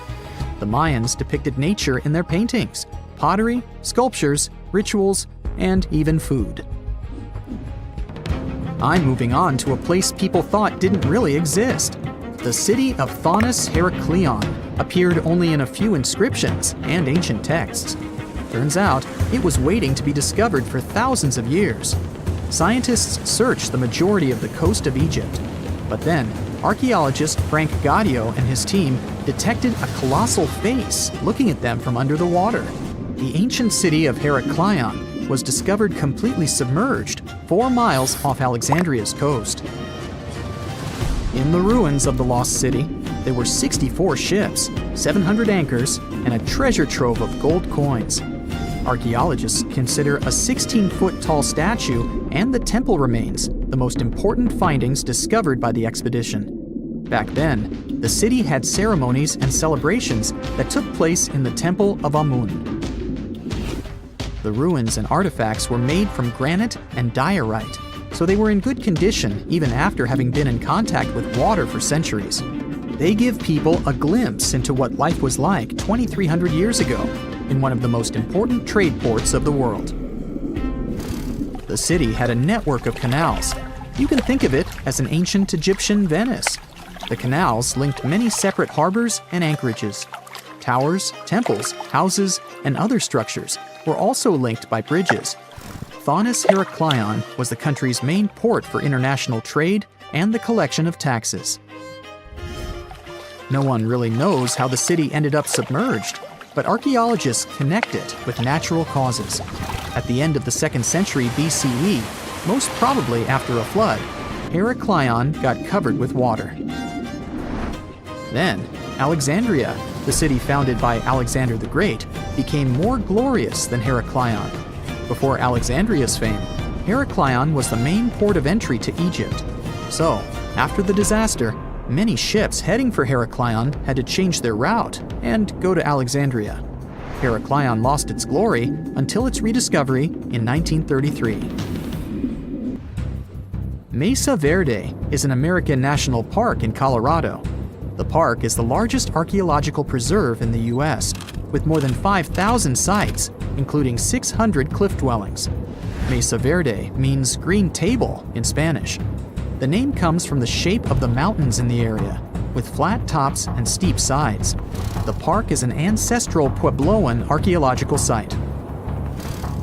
Starting from 7500 BCE, a group of nomadic Paleo-Indians seasonally lived in Mesa Verde. They were hunters, gatherers, and crop farmers. They built the first pueblos in the region. By the end of the 12th century, the Mesa Verdeans began constructing massive cliff dwellings, which are now the best-known structures in the park. Welcome to Ever City. It's a megapolis built inside a relatively young mountain. Everest is only about 55 million years old, but it's already the highest mountain in the world, 29,000 feet. Picture the Statue of Liberty. Now, imagine she had 83 twin brothers and sisters, and they were all standing on top of each other. If you wanted to get there back in the day, you had to pass some serious fitness tests, train for months, have perfect health, and spend a lot of money. Oh, and be a little crazy. Now that Mount Everest has been turned into a city, though, you don't need any of that stuff. Well, except money. Apartments here don't come cheap. It's easy to navigate around Ever City. The whole thing's basically 6 circles. It looks like a finger with 6 rings on it. The lowest and largest circle is the residential area. The highest and smallest ones near the top is where the richest people live. Below that is the meditation circle. Then a circle for hotels, and 2 circles of pure entertainment. Ever City isn't built like an ordinary city. You won't find tall houses or 6-lane highways here. Almost all buildings are built inside the mountain. At first, people were building ordinary houses, but strong icy winds and avalanches kept knocking them down. Then, engineers decided to build houses inside the mountain. They're connected by underground tunnels. From the inside, the mountain looks like a system of labyrinths. The entrance to Ever City is located at the foot of the mountain. Every day, hundreds of thousands of cars enter and leave the city. There's no factories or power stations inside. Electricity, gas, food, everything comes from the outside world. That's why all the stuff in Ever City's so insanely expensive. People want to keep the mountain covered in snow. That's another reason why there's no factories and stuff. There's almost no heating in the houses. People live here like they do in those ice hotels. But you don't need to go around wearing a bunch of layers. Designers created special thermal pants, socks, and t-shirts that go under your regular clothes. All that, plus jeans and a t-shirt, is totally enough to keep you toasty warm. To keep your face fresh, they've come up with a special cream. It warms and moisturizes your skin, and it's SPF 100, which is about what you'd need if you liked walking around on the top of Everest. Want to stop by a coffee shop, then grab a double bacon cheeseburger and maybe a slice of cheesecake? And that'll set you back about $500. A movie ticket costs at least $100, and internet's so expensive, you'd have to pay about $1 just to watch this video. Even so, more and more people are moving to Ever City every year. It's peaceful and quiet. You feel harmony and unity with nature. There's also a world-famous meditation center on its own special circle. People from all over the world come here to get their body and mind back into harmony. But the greatest draw is that you can visit the summit whenever you want, like it's your daily walk in the park. Before Ever City, conquering this mountain was extremely dangerous. There's 3 times less oxygen up there than in almost any other city. If your body doesn't get enough oxygen, you can find yourself in big problems. Climbers used to take oxygen tanks with them, which slowed them down and made everything more complicated. It's hard to get out of the way of an avalanche with huge metal cylinders on your back. Strong winds are a big problem too. At the top, the wind can blow at 100 miles an hour. Try to nail one of those jumping selfies and you'll be blown clean off the mountain. It's so cold that icicles form on your hair and your skin gets covered with a thin crust of ice. And when you're up there, you have a special terrible superpower. A loud scream could cause an avalanche. But now, everything's chill. To get to the top of Everest, you just need to sit in a comfortable snowmobile capsule. It'll protect you from any bad weather or the odd avalanche. If you get covered with too much snow, you just turn on a powerful heater, wait a few for the snow to melt, and continue on your journey. Oxygen cylinders inside the cabin let you breathe normally. The new road to the top is well lit, and there are signs everywhere, so you never get lost. The only problem is traffic. Every day, thousands of people want to visit the highest point on the planet. You might have to wait in line for several hours. But don't worry, all Ever City capsules are equipped with high-speed internet, an 8K screen, and game consoles. And if you get hungry, you can always order food, delivered by the latest AI robot snowmobile. You made it! So quickly find a parking spot, leave your capsule there, and head to the ski lift that'll take you straight to the top. Now, all you have to do is put on an oxygen mask and enjoy the view. While you're up there, you notice an ad inviting you to dine at the highest restaurant in the world, just 100 feet below the summit. It'll set you back around $10,000. Tempting, but you're not hungry. Feel like the king of the world. Dine with us at Best Food Ever Rest. Pretty good ads, but you already feel like the king of the world. You scream with delight and... well, unfortunately, you just can't stay up there forever. There's not that much space at the top, so they only give you about a minute to enjoy the view. But it's okay, you can come back tomorrow. There are 2 ways back down the mountain. You can get in your capsule and drive home, or grab a snowboard and ride down. But before you rent some skis or snowboard, you need to show your Everest driver's license. It says if you've passed the special snowboard and skiing test. You take a snowboard and jet down a lit track. You zoom past the top of some houses sticking out just below the summit. That's where the wealthiest people live. They can just walk out their front doors and take a special elevator up to the top. You'd need to be a billionaire to have one of those houses, but there are over 2,000 of them right now, about half of them from the USA and China. Unfortunately, you live much lower down the mountain, but that has its advantages. The lower you live, the less you pay for food, entertainment, and electricity. You glide into the meditation center for a bit. A special ventilation system delivers air directly from the top of the mountain, plus a little added oxygen. You breathe in pure harmony.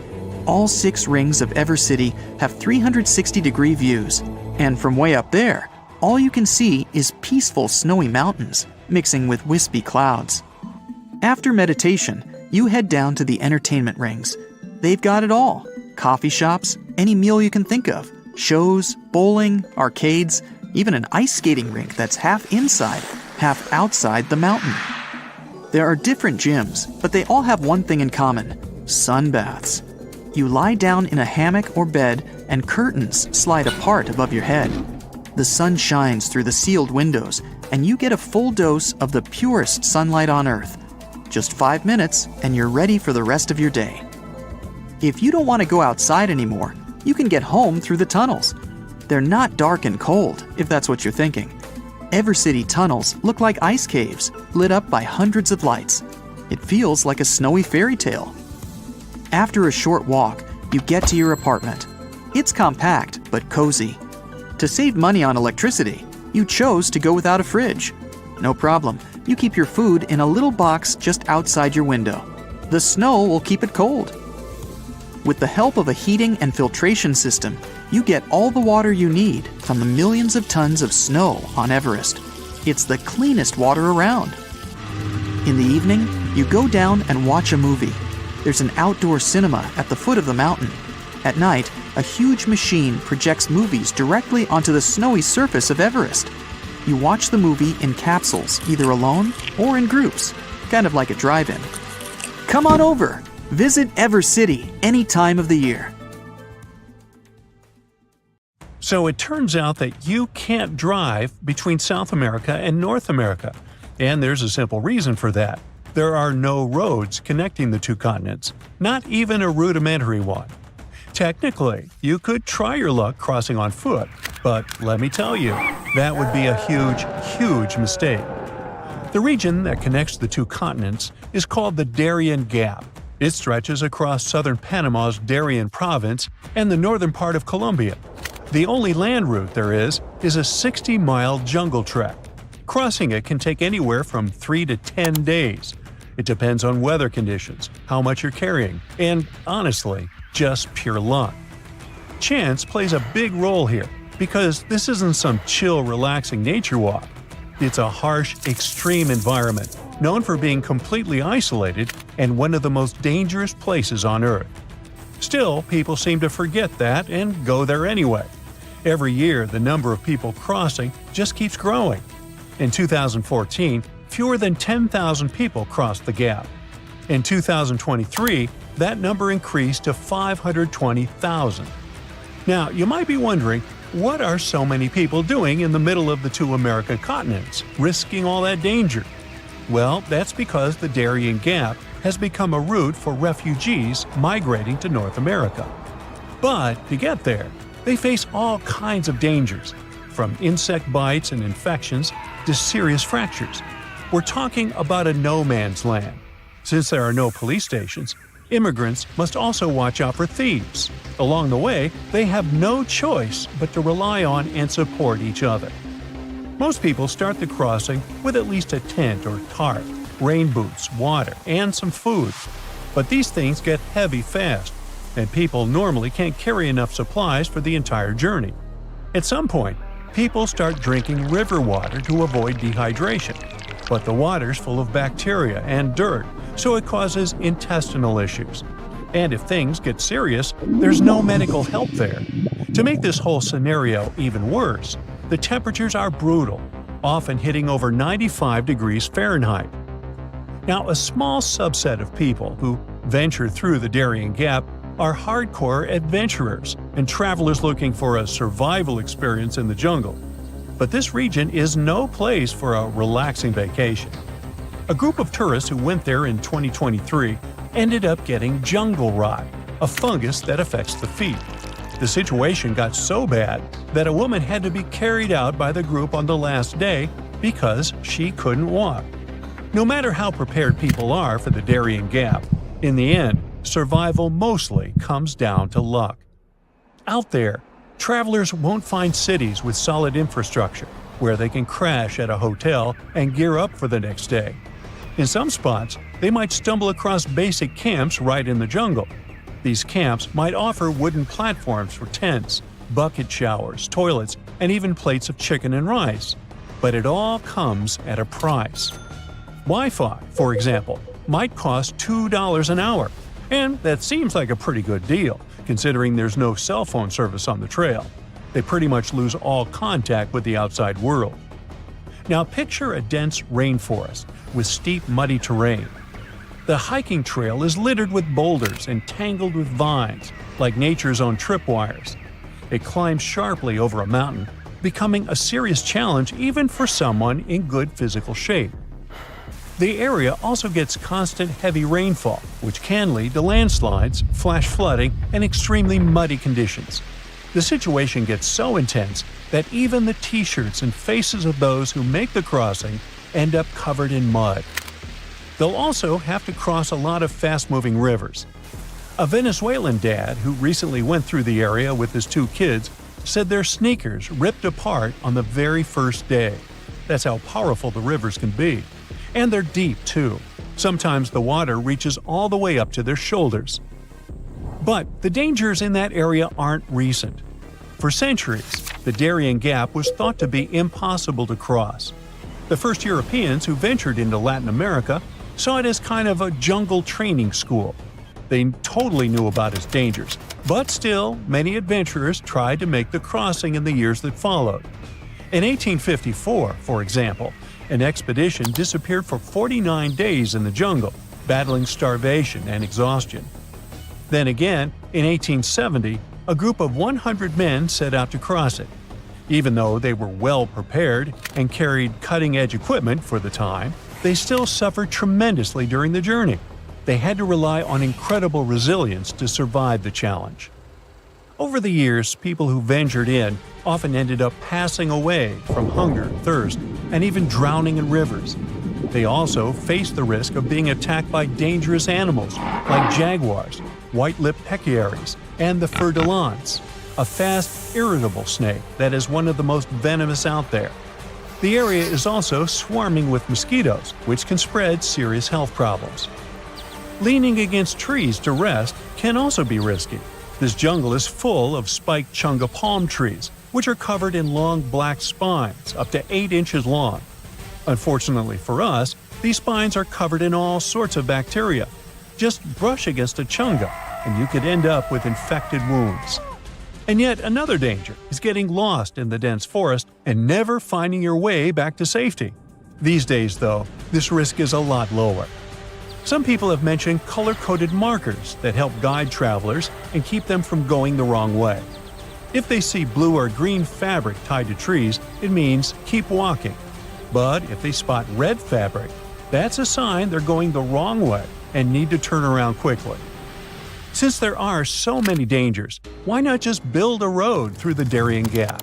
While it might seem like a good idea, building a road connecting Panama and Colombia isn't really that simple. The Darien Gap has a humid climate, tough terrain, and constant rainfall, which means any attempt to build a functional road would be highly challenging and super expensive. Even though there have been previous attempts to fill in the gap. See, there's a huge road system called the Pan-American Highway, which stretches all the way from Alaska to the southern tip of Argentina. Nowadays, this highway hits a roadblock right at the Darien Gap. But it wasn't supposed to be like this, as the original idea was for the road to go through there. Leaders from Latin American countries tried to make this plan happen in the 70s, and then again in the 90s. But a lot of people were against it, mainly because they wanted to protect the local communities and the rainforest. Since the Darien Gap is mostly untouched by humans, it's one of the most biodiverse places on the planet.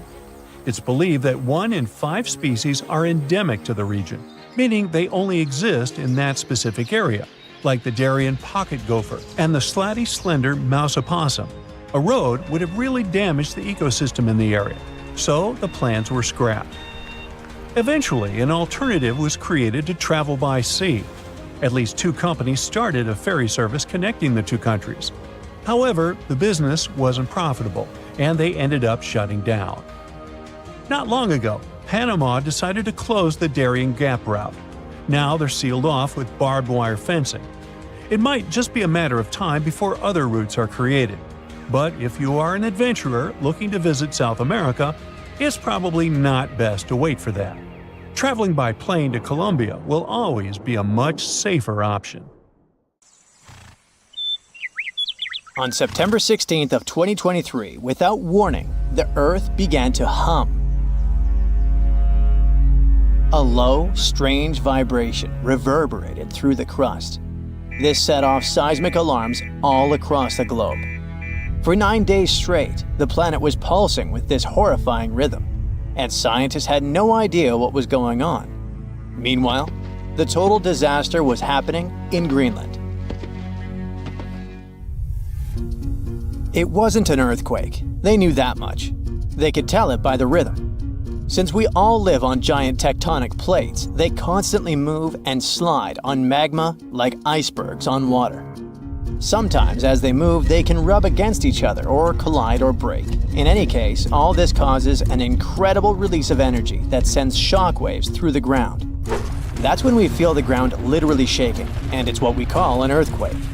These vibrations we feel are called seismic waves. Seismometers pick them up as pings or rumbles. In a typical earthquake, they create a bunch of different frequencies. It's a crazy chaotic mix of low and high frequencies, like smashing every piano key. What was weird about the Greenland event is that the signals weren't like that at all. It was a steady, single-frequency vibration, as if some ancient machine was stirring beneath the earth. It's like one piano key being struck over and over, creating a doom-like, repetitive sound. Turns out, what they were hearing wasn't the noise of tectonic plates going wild. It was a phenomenon seismologists had never seen before. The days passed, and the mysterious noise just kept going. The vibrations repeated every 90 seconds, echoing around the world. The hunt for answers was growing more desperate. Seismologists had no idea what they were dealing with. They had to gather a huge international team of 68 people from 15 countries. All these scientists were gathering seismic data, satellite images, and doing some advanced math for several days, until they finally realized who the culprit was. Water. It all happened in a remote, desolate region of East Greenland. This place is full of fjords, narrow inlets of the sea between high cliffs, kinda like deep water-filled valleys surrounded by towering rocky sides. In this area, surrounded by jagged peaks and icy waters, the air was still. The landscape seemingly frozen in time. Nothing here changed much for years, until one day. A colossal landslide has unfolded in the Dixon Fjord. One of those steep mountainsides towering over the fjord at almost 4,000 feet high collapsed in a massive landslide. Picture a huge chunk of this mountain crumbling and crashing down into the fjord below. This sent a deluge of rock and ice crashing into the water. The impact was just apocalyptic, 882 million cubic feet of debris. That's enough ice and rock to fill 10,000 Olympic-sized swimming pools, or 10 Great Pyramids of Giza. And all this nightmare hurled into the water with such force that it kick-started a tsunami about 360 feet high, taller than the Statue of Liberty, into the air. What's crazy is that this incredibly powerful wave was trapped in the fjord by narrow cliffs, unable to escape.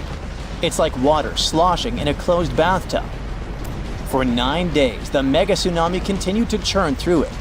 That's why we heard this endless hum. It was a rhythmic back and forth of the water slamming against the walls. The shock waves were rippling deep into Earth's crust, vibrations so strong that they were picked up by seismometers around the globe. This was a phenomenon so rare, so unprecedented, that it left scientists stunned. It turned out to be a perfect storm of elements.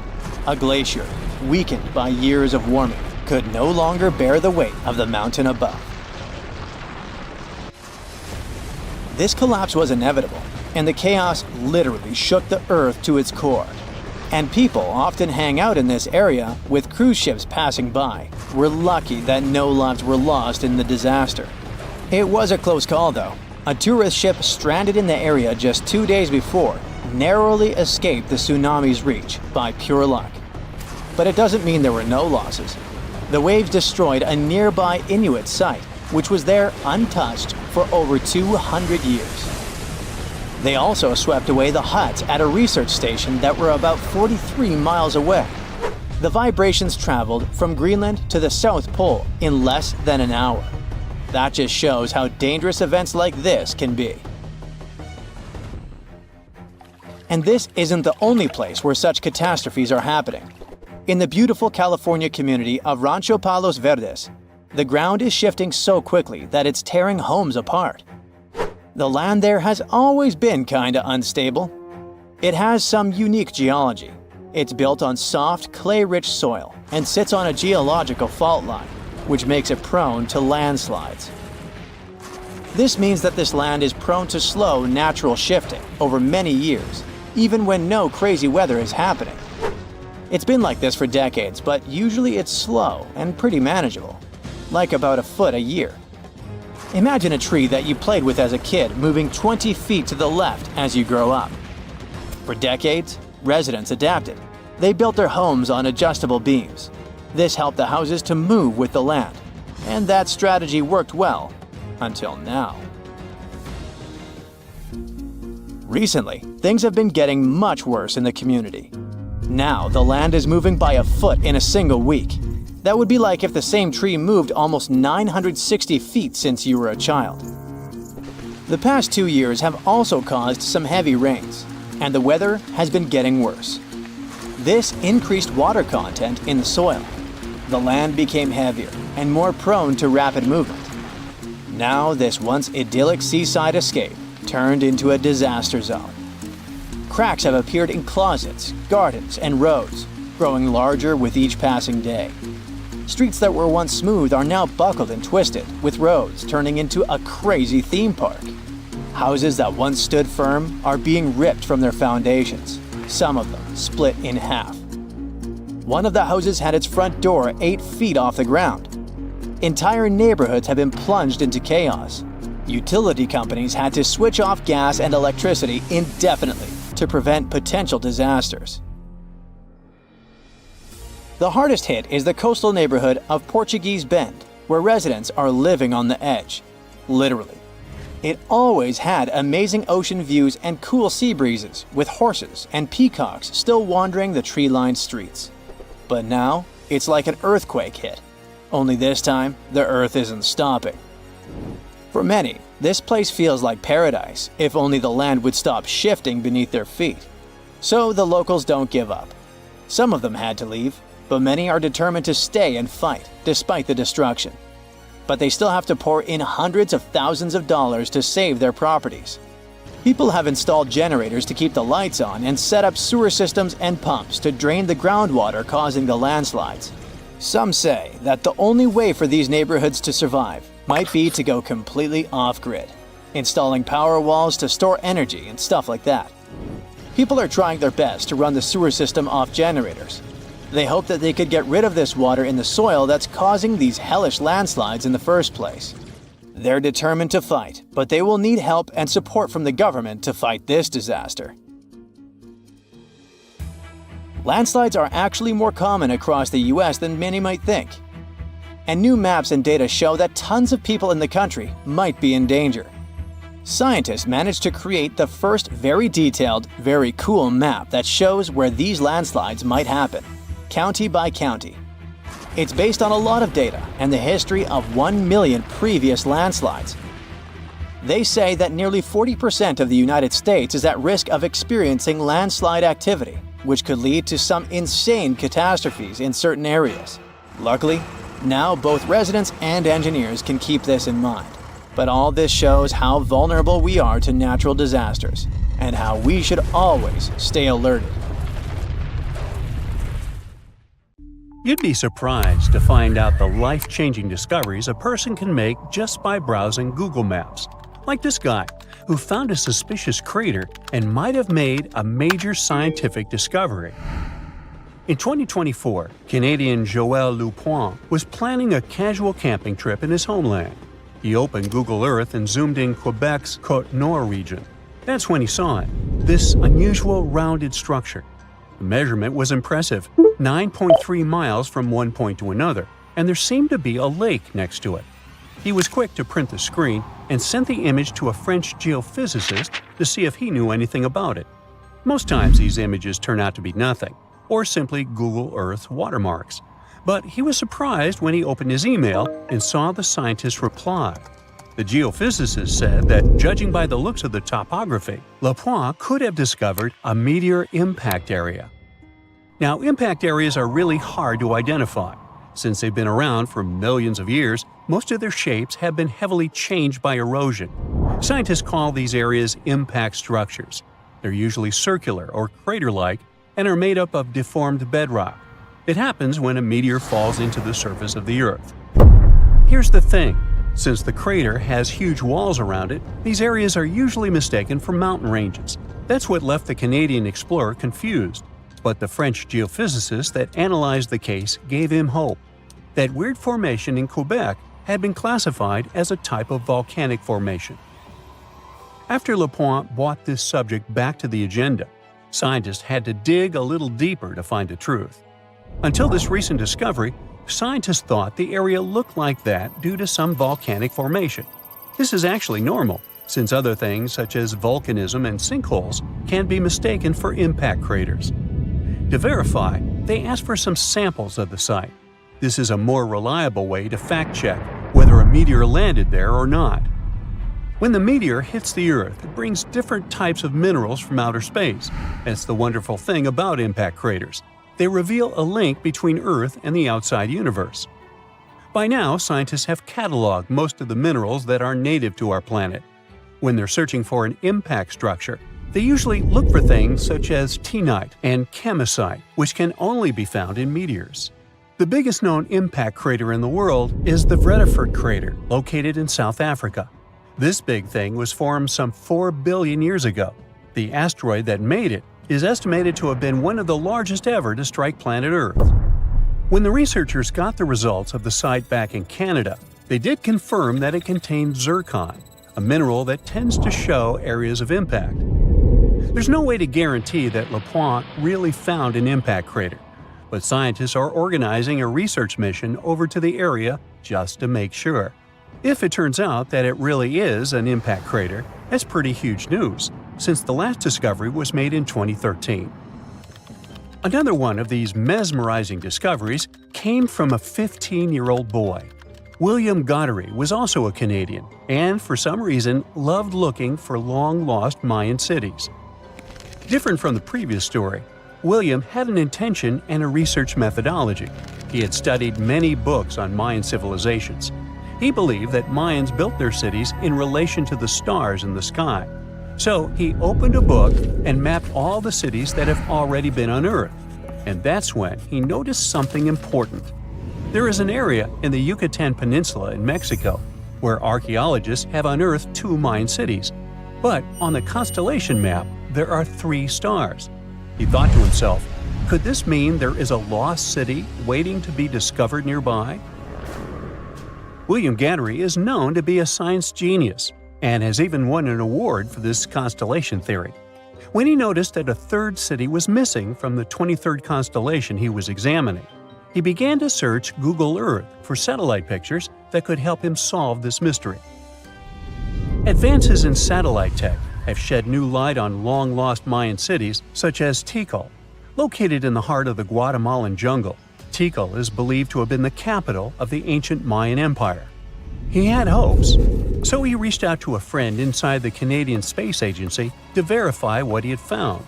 Since he had already won awards for his research, he had friends in high places, and that's when things got interesting. According to the images, there was a large square area on the border of Mexico and Belize that looked like the remains of a city. William took the images to a remote sensing expert. They studied the images thoroughly and concluded that the area could be housing 30 buildings and even a large pyramid. William named the new city he discovered as Mouth of Fire. However, his story was very much contested inside the archaeological community, and many Mayan experts worked to debunk William's findings. Experts say that constellation theories are too unscientific. Renowned anthropologists and astronomers said William's methodology was an act of creative imagination. Still, a 15-year-old teen almost found a long-lost Mayan city, which is pretty exciting if you ask me. What about these tiny dots that appeared on images of Google Earth? These strange spotted circles were found in the middle of the Algerian desert. A YouTuber browsing on Google Earth found these circles and discovered that people have been debating over their origin for years. He thought they were a glitch from satellite images. There are dozens of them, stretching for miles and miles in a straight line. They're far away from any town, road, or human activity, making it hard to understand if it was man-made or just a natural phenomenon. To settle this mystery, he interviewed the people who took Google Earth's pictures. He found out they were 100% true. The circles were there in real life. They appear in multiple pictures from multiple years. Now, at first, he guessed they were the result of oil activity. Algeria is a rich area for natural resources, so this made sense. To find out if the area is worth extracting, companies usually undertake seismic surveys. They're a way of analyzing the Earth's surface by sending shock waves into the ground. Depending on how these waves bounce back, you'll know what is located underground. There was another possibility. The Sahara is a very dry area of the planet. The average high temperatures in summer are over 104 degrees Fahrenheit. To survive there, people need to find ways of accessing water. So his second guess was that the circles were a kind of ruin or leftover from ancient water wells. But when he talked to an expert, he found out they weren't ancient water wells. You can see some of these traditional constructions in other cities on Google Earth, and they look really different from the mysterious circles. He decided to travel over to Algeria to find out the truth. He drove 99 miles into the heart of the desert, and when he gets there, he sees it, a huge crater dug on the sand surrounded by 12 smaller holes. It kind of looked like the ancestor of a modern clock. There, he found something he couldn't spot on Google Earth: thin metal wires. When the curious YouTuber and his teams started to dig in the sand, they found old dynamite and some sardine cans. Apparently, they were hiding the truth. The Sahara Circles, as they were famously called, were not the historical leftovers of seismic surveying. Back at the time when these circles were made, this technology didn't even exist, but they were sure related to oil exploration. The dynamite holes were an ancient method of oil searching. And the sardine cans? Well, they were left by the workers who were exploring the region. Another Google Earth mystery solved. The South Pole is more than penguins and endless snow. There's a hidden ghost world within it. Look, it's right here on the globe. Don't confuse Antarctica with the Arctic, which is at the top of our maps. Much smaller in size, and let's face it, way less mysterious. The ice sheet covering Antarctica is about 1 to 3 miles thick, which is up to 16 Eiffel Towers stacked on each other. This massive blanket hides the true features and contours of Antarctica's land.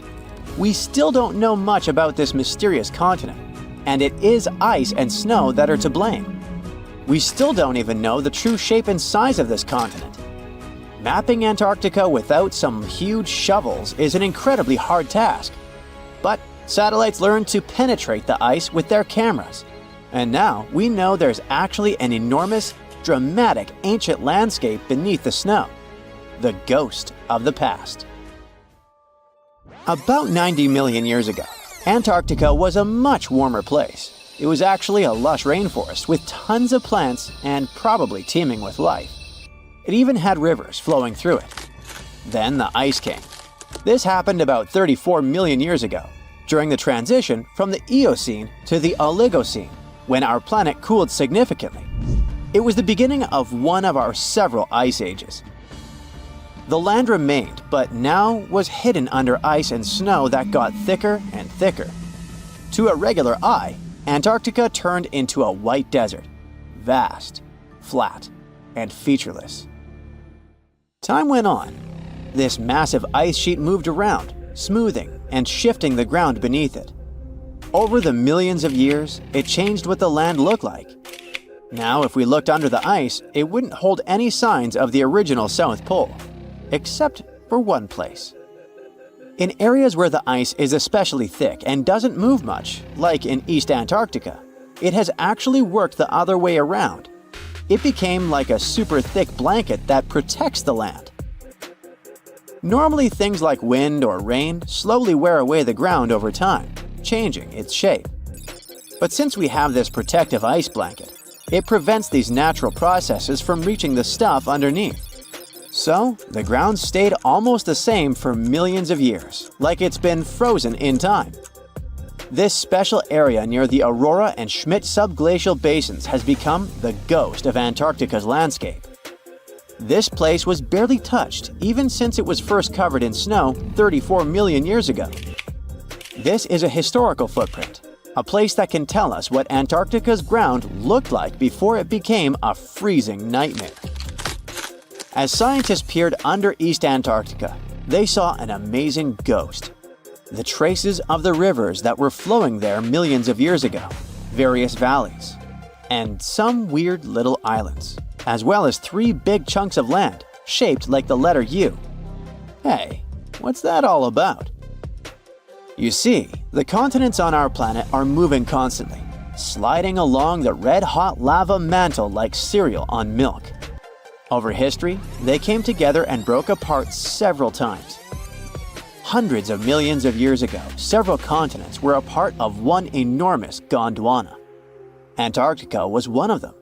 It used to be one huge landmass. But when Gondwana broke apart, the poor continent got stretched by tectonic forces. Parts of land were pulled away from each other. Whoosh! And they got torn apart. And that's how we got these big chunks or blocks of land under thick layers of ice. In any case, scientists now want to explore this ghost a bit more. But to study it deeply, they need to actually drill down through the ice, like using a straw to get to the bottom of a thick shake. This will help them pick up some rocks and dirt from way below to learn more about the Earth's history and climate. Antarctica is the 5th largest continent in the world, approximately bigger than the entirety of Europe or Australia, competing with the entire South America in size. Aside from East Antarctica, we discussed there are several more regions: Antarctica Peninsula, South Pole, West Antarctica, and the Ross Sea. The continent is basically a frozen sandbox, and all its hidden, mysterious landscape is actually less explored than Mars's terrain. We only know for sure that without ice, it wouldn't just be flat and empty, but an entire world full of big mountains, huge canyons, and even fiery volcanoes. Some of these volcanoes are so huge that they peak above the layers of snow. In West Antarctica alone, there are at least 138 volcanoes, though only about 8 or 9 are active today. One of the craziest ones is Mount Erebus, the southernmost volcano and the tallest one on the continent, about 12,500 feet high. And deep beneath the ice sheet, this guy hosts incredible, beautiful subvolcanic caves. The temperatures there are warm enough for t-shirts. The Antarctic Peninsula, or Lesser Antarctica, looks like a bunch of mountainous islands deeply underground. It has newer volcanic rocks that are part of the Pacific Ring of Fire, which is like a giant circle of volcanoes and earthquake zones around the Pacific Ocean. The Greater Antarctica is a huge part, almost as big as Australia. It consists of East Antarctica and the South Pole. Beneath the ice, it's a place of rocks that have been around for a very, very long time, including the special zone we mentioned. You probably know that Antarctica is nearly devoid of humans. No wonder, with a mean temperature of about -46 degrees Fahrenheit. But even though this place is horrifyingly cold and deserted, life still clings on. You guessed it, in the underworld. In 2017, scientists found DNA traces of algae, moss, and even possibly unknown small animals in the deep caves. That means that even in such crazy conditions, there are still unique ecosystems thriving in little isolated warm pockets beneath the snow. There was another incredible find beneath Antarctica's Ross Ice Shelf, a lively ecosystem vibing within an underground river. Scientists have long suspected that Antarctica's underworld should have some freshwater lakes and rivers. One day, a satellite spotted a groove there. They decided to explore it and used a hot water drill to melt their way through the ice. As they reached the underworld, they dropped a camera into one of those hidden fresh rivers. And at first, they thought they'd find just some rocks or something. But instead, they stumbled upon hundreds of amphipods, tiny shrimp-like creatures. Little ones instantly swarmed around the lens. Shrimps blocked the camera and scientists couldn't check out what they wanted to. Pretty funny, but at least that means that there really is an important ecosystem deep within Antarctica. Now, they're gonna explore it. And all this is just the beginning of the mysterious underworld. Antarctica's snow also hides the deepest canyon on Earth under the Denman Glacier. Well, Mariana Trench is still the deepest point on Earth, but it's a part of the oceanic crust, geologically speaking. Also, in 1958, explorers found a huge mountain range under the ice, as big and tall as the famous Alps Mountains.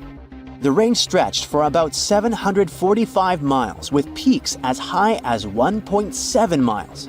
And all this magnificence is buried under tons of ice. Who knows what else we might find there? Antarctica holds about 60% of our entire planet's fresh water, which means it would be pretty bad if it melted. For example, there's this Doomsday Glacier, officially known as Thwaites Glacier. It's a huge ice formation, about the size of Florida, and it's melting right now.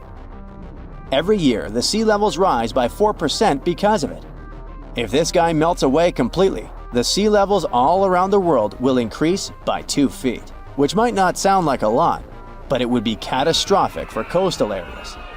Luckily, researchers have found that even if its ice shelf were to collapse in the next 50 years, the glacier itself wouldn't retreat as quickly as they feared. It's still losing ice rapidly, but it would be quite a slow process. A tsunami hitting major cities on or near the Mediterranean Sea and in the northeastern part of the Atlantic Ocean is not a matter of if, but when. It is scary and surreal to think that places like Cannes or Barcelona could suddenly get slammed by a huge wave, but the fact is, European coastlines are in active tectonic areas. Only about 10% of all tsunamis worldwide happen in the Mediterranean, and there have been at least 290 tsunamis in this area since 1600 before Common Era. Despite the relatively low number, this phenomenon has caused numerous devastating disasters throughout Europe's history. Back in 1755, an estimated 8.5 magnitude earthquake with an epicenter southwest of Cape St. Vincent triggered a tsunami that destroyed most of Lisbon, the capital of Portugal. About 40 minutes after the earthquake, this massive wave just slammed into the harbor in downtown, racing up the Tagus River. The phenomenon was so fast that several people on horseback had to gallop to higher ground to avoid getting carried away. And this was just the beginning of a nightmare, with 2 more terrifying waves hitting Lisbon right after. A disaster like this is similar to what we see in the Pacific Ocean several times a century, but in the Atlantic, it's very rare. This type of major tsunami is expected to happen every 3 to 5 centuries, but now it could happen tomorrow. Marseille in France, Chipion in Spain, and other cities are on the list of important locations that could be flooded soon, with a roughly 100% chance of being hit by a tsunami in the next 30 years. Statistics show that the wave will probably be more than 3 feet high. I know, it doesn't sound like much, especially since when we think about tsunamis, we imagine terrifyingly tall waves, like the one that hit Lituya Bay in Alaska. In that case, the wave was over 1,700 feet tall. But we must remember that even waves only 19 inches high can be dangerous to swimmers, because it's not the height of the tsunami that matters, but also the flow and movement of the water. Not to mention the flooding, which can damage beaches, harbors, and streets. If the coastline has a small harbor and the waterfront is exceptionally low, like Cannes, this natural disaster might be much more dangerous. Tsunamis around 6 feet high can lift cars off the ground, while smaller waves can create walls of water traveling at 40 miles per hour. Plus, there are these smaller events that might not wreck everything, but still can cost a ton of money. For example, large sandbars that move around on the ocean floor, like sand dunes shifting in deserts. They can mess up pipelines or deep-sea cables for internet and communications, and that ends up costing businesses and governments millions of dollars. That's why organizations like UNESCO are worried about the possibility of a dangerous tsunami hitting Europe soon. So they're doing everything they can to prevent apocalyptic scenarios, like what happened in 2004 when an earthquake off the coast of Sumatra, Indonesia, caused waves over 100 feet high in coastal communities, resulting in over 200,000 lives lost. And let's not forget about 2011, when an earthquake off the coast of Tohoku, Japan, triggered a tsunami that reached about 6 miles inland and caused a major nuclear accident at a power station along the coast. Over 16,000 people lost their lives in that tragedy, and the event resulted in billions of dollars in infrastructure damage. These disasters were huge wake-up calls, and we've come a long way since 2004.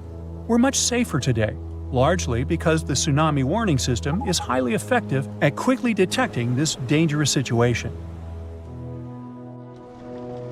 Unlike many other natural phenomena, a tsunami can be anticipated. We may only have a few minutes to act, but if we all know what to do, many lives can be saved. And in most parts of the world, sirens are commonly used to alert people to tsunamis. To sound the siren as early as possible, initial tsunami alerts usually rely only on seismic data. First, specialists receive information about an earthquake. Seismic waves travel about 100 times faster than tsunamis, so they have enough time to analyze the data and see if the earthquake might have generated a tsunami and whether they should issue an initial tsunami alert. At U.S. warning centers, for example, scientists typically issue initial alerts within 5 minutes of an earthquake. If a tsunami is suspected, these alerts may also include information about wave arrival times, recommended actions, and potential impacts.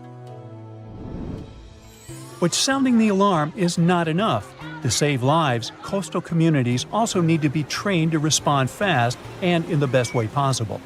That's why UNESCO produced this program called Tsunami Ready, aiming to train people living in coastal areas at risk on how to act in case of a tsunami event by the year 2030. The idea is to help communities stay safe by teaching them how to protect their livelihoods and safeguard their homes. Being recognized as tsunami ready by UNESCO doesn't mean a community is tsunami proof, of course. It's more like a recognition that they have adopted all possible measures to mitigate tsunami risks. So authorities are helping communities to prepare themselves by installing evacuation signs, establishing security procedures, and creating plans to warn tourists. Like Spain, which distributed tsunami warning signs along the entire coastline, as well as signs showing evacuation routes to higher ground. And Spain better be prepared. I mean, only 7 tsunamis have hit the country since the year 365, so it's difficult to predict the effects of such an event. But they could be devastating, considering that Spanish coastal areas are so economically important.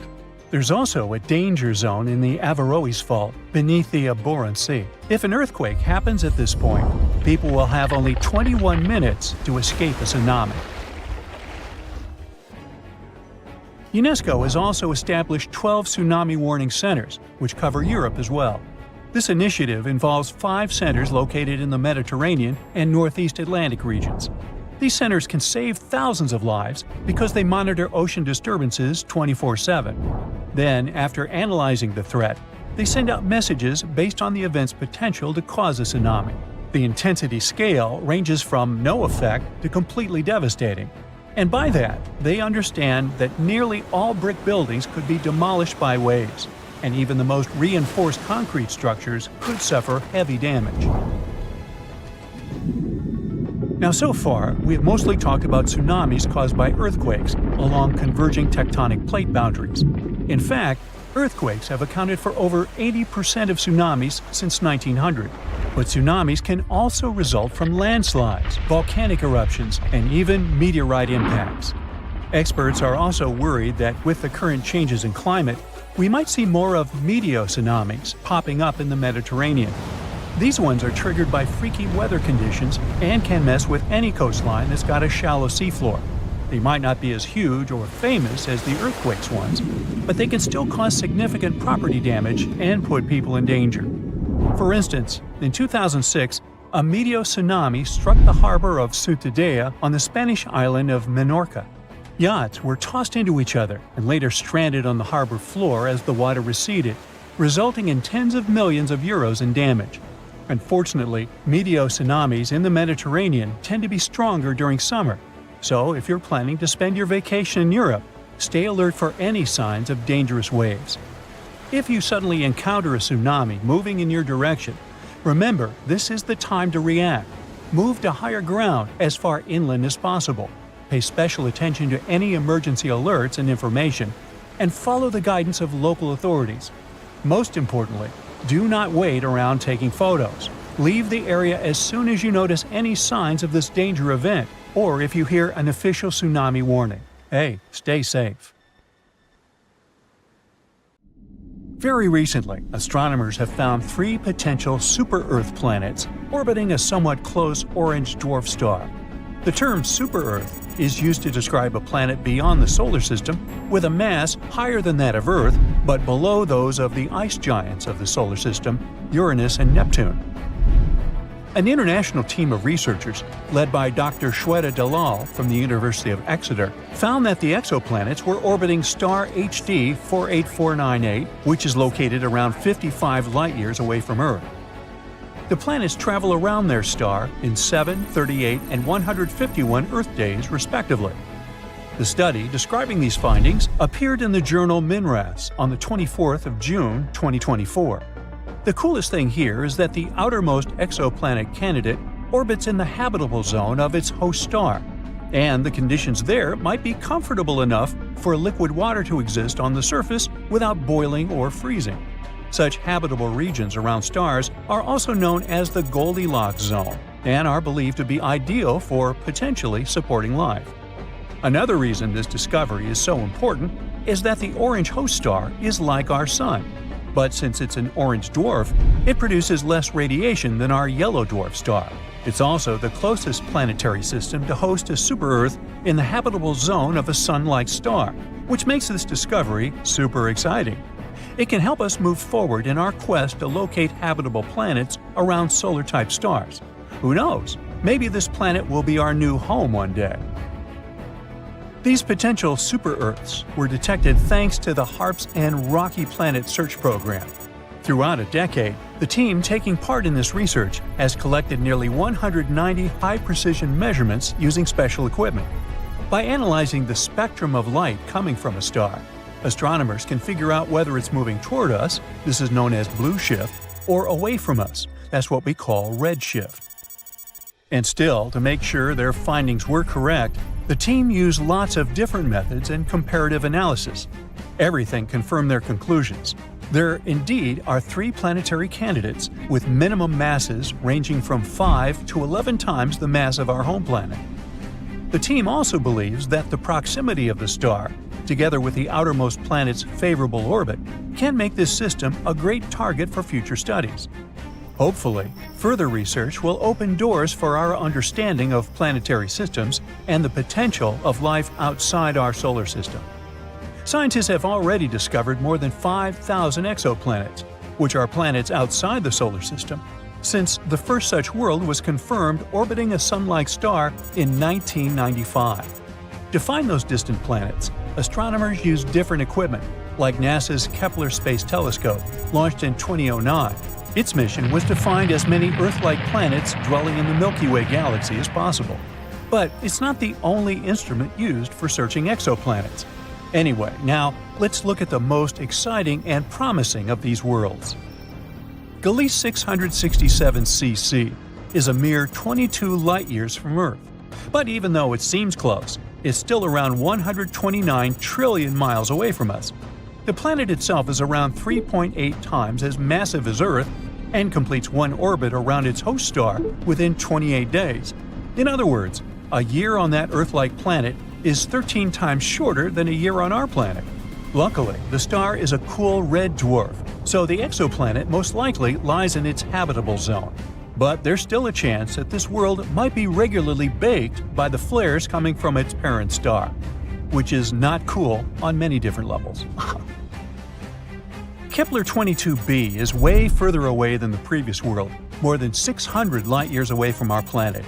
It was the very first Kepler planet found in the habitable zone of its star. This world is larger than Earth. It's about 2.4 times our planet size. Sadly, we still don't know whether this planet is rocky, liquid, or gaseous. The orbit of Kepler 22b is similar to Earth's. It takes the planet 290 days to orbit its G-class star, which is kind of like our Sun. But this star is smaller and colder than ours. Another Kepler planet, this time it's Kepler 69c. It lies a whopping 2,700 light-years away from us. This world is also almost 70% larger than Earth. Researchers know nothing about its composition, but they found out that the planet needs 240 days to complete one orbit.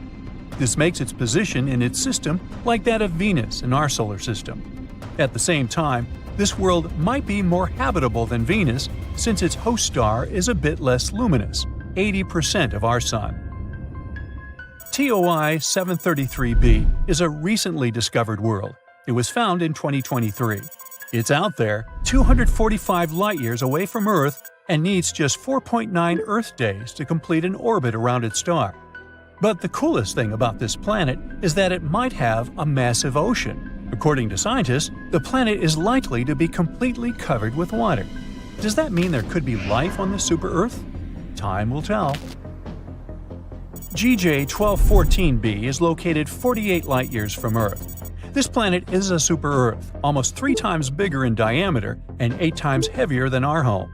It orbits around its red dwarf star faster than you can binge-watch your favorite series, finishing a complete loop every 38 hours. But it's not just the planet's size or orbit that's out of this world. It's pretty hot out there, with mind-melting 450 degrees Fahrenheit. But the coolest thing is that this planet is practically drowning in water. The sizzling temperatures and crazy high pressures on JG 1214b create some cool materials like hot ice and superfluid water. Superfluidity is something that happens in liquid helium when it's almost as cold as it can get. On Earth, water totally missed the memo about being superfluid because it needs ridiculously low temperatures and off-the-chart pressures to pull off that trick. Still, there's not much use in superfluid water. Even if you try it, you'll just get dehydrated. The super-Earth that's closest to us was discovered in 2016, and it's called Proxima Centauri b. It's located a mere 4 light-years away from Earth and has a mass remarkably similar to that of our planet. A year on Proxima Centauri b is short. It only takes the planet 11.2 days to complete a circle around its central star. Scientists discovered this world after they noticed that its parent star was slightly wobbling. They hadn't been sure what exactly had been happening there until they realized Proxima Centauri b's gravity probably produced pulls and tugs that caused these wobbles. Although the exoplanet is traveling in the habitable zone of its star, Proxima Centauri, it is exposed to extreme ultraviolet radiation, all because it lies very close to its parent star. Also, none of the telescopes that are currently working and exploring exoplanets are positioned well enough to capture the light from the atmosphere of this super-Earth. Most things there are still a mystery to us, even though we're talking about a planet that's really close. Super-Earth TOI 715b orbits a red dwarf, a star smaller and cooler than our Sun. At the moment, such stars remain prime candidates for finding habitable planets orbiting them. Those miniature rocky worlds have far closer orbits than those circling around stars like our Sun. But since red dwarfs are small and cool, the planets don't risk anything when crowding closer. They're still safely within a star's habitable zone.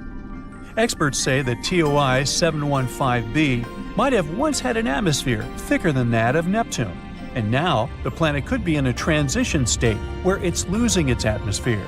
To confirm this suspicion, scientists need to do more research, and they might finally learn whether this planet is a watery terrestrial planet. A mega drought might hit Australia soon, and this isn't just about a couple of dry seasons. We're talking about 20 years of little or no rain. While Australia could be facing the longest and most devastating drought since official records began, the rest of the world might struggle to buy bread, flour, or cereals. Energy prices are likely to spike globally, and neighboring countries like New Zealand, Indonesia, and Malaysia must be prepared to receive Australians directly affected by the lack of water. To truly understand how severe this situation could become, we should first examine past disasters. First off, Australia is no stranger to droughts, and this phenomenon can happen across their entire territory. From 2017 to 2019, the southeast part of the country went through what they call the tinderbox drought. This was a severe bone-dry event where the cooler months saw only about half the usual rainfall. Parts of Australia became so dry that wildfires were a constant threat. Crops failed, and water was scarce. This drought was also thought to have contributed to the Black Summer fire disaster. By the end of 2019, bushfires were raging across the country on a scale never seen before, with people describing them as rivers of lava flowing down from treetops. The losses were staggering. The tourist industry alone took a hit of $2.8 billion, and over 7,000 jobs disappeared as a result of this difficult period. The tinderbox drought was a big reminder of what Australia might face in the future. That's why it's so important to understand what happened in the past to get a full picture of a possible 20-year mega drought. But there is one problem. Even though droughts are relatively common in Australia, the rainfall data available until so experts decided to study tree rings to uncover missing environmental data. If you look at a tree stump, you'll notice concentric rings on its surface. As trees grow, they form new rings, and the thickness of these rings depends on how much water they get.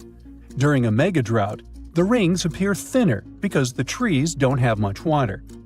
Unfortunately, these natural records usually only go back a few hundred years, and it only tells us about specific local conditions, not the situation across all of Australia.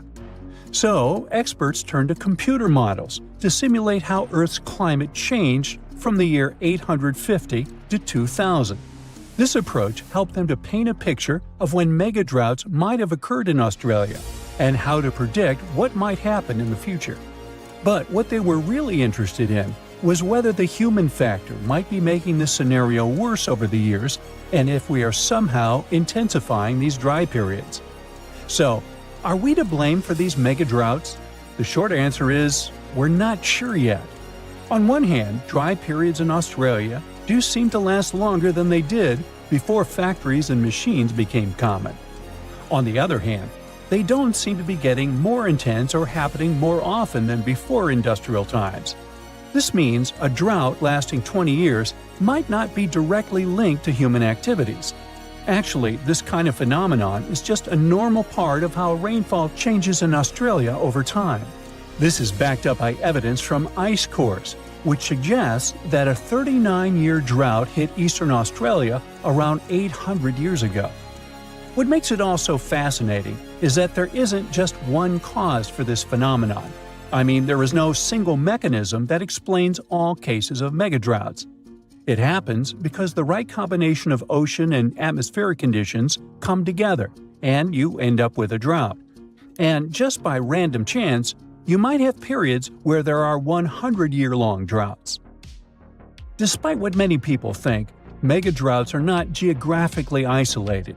They have occurred on every continent except Antarctica over the past 2,000 years, and are often linked to natural events. For instance, megadroughts in North America and Southwest South America were driven by El Niño, where the Pacific Ocean near the equator gets warmer than usual, disturbing normal weather patterns. They are not rare events either. In fact, the U.S. Southwest has been experiencing a megadrought since 2000. It's being considered the driest period in 1,200 years for the region.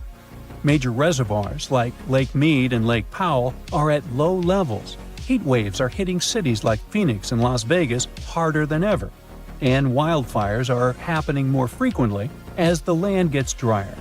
Now, let's think about the future. Even though we have a very recent and concrete example from the U.S., research can't exactly predict how a 20-year megadrought would play out in Australia.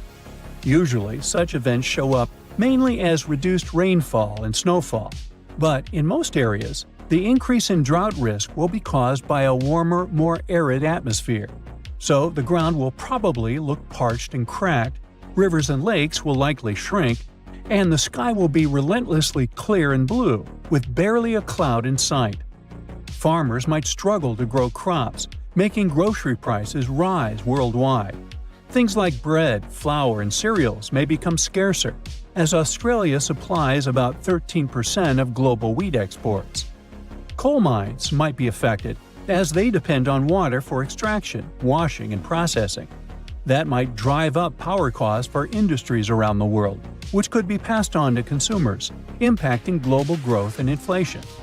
As cities might face water shortages, Australians will likely find new ways to conserve every drop or maybe move to New Zealand or Southeast Asia. Now, you're probably thinking, when is this big event going to happen? Honestly, it's really hard to predict exactly. Megadroughts can happen every 150 to 1,000 years, but experts think Australia should be ready for one to happen in the next 10 years or so.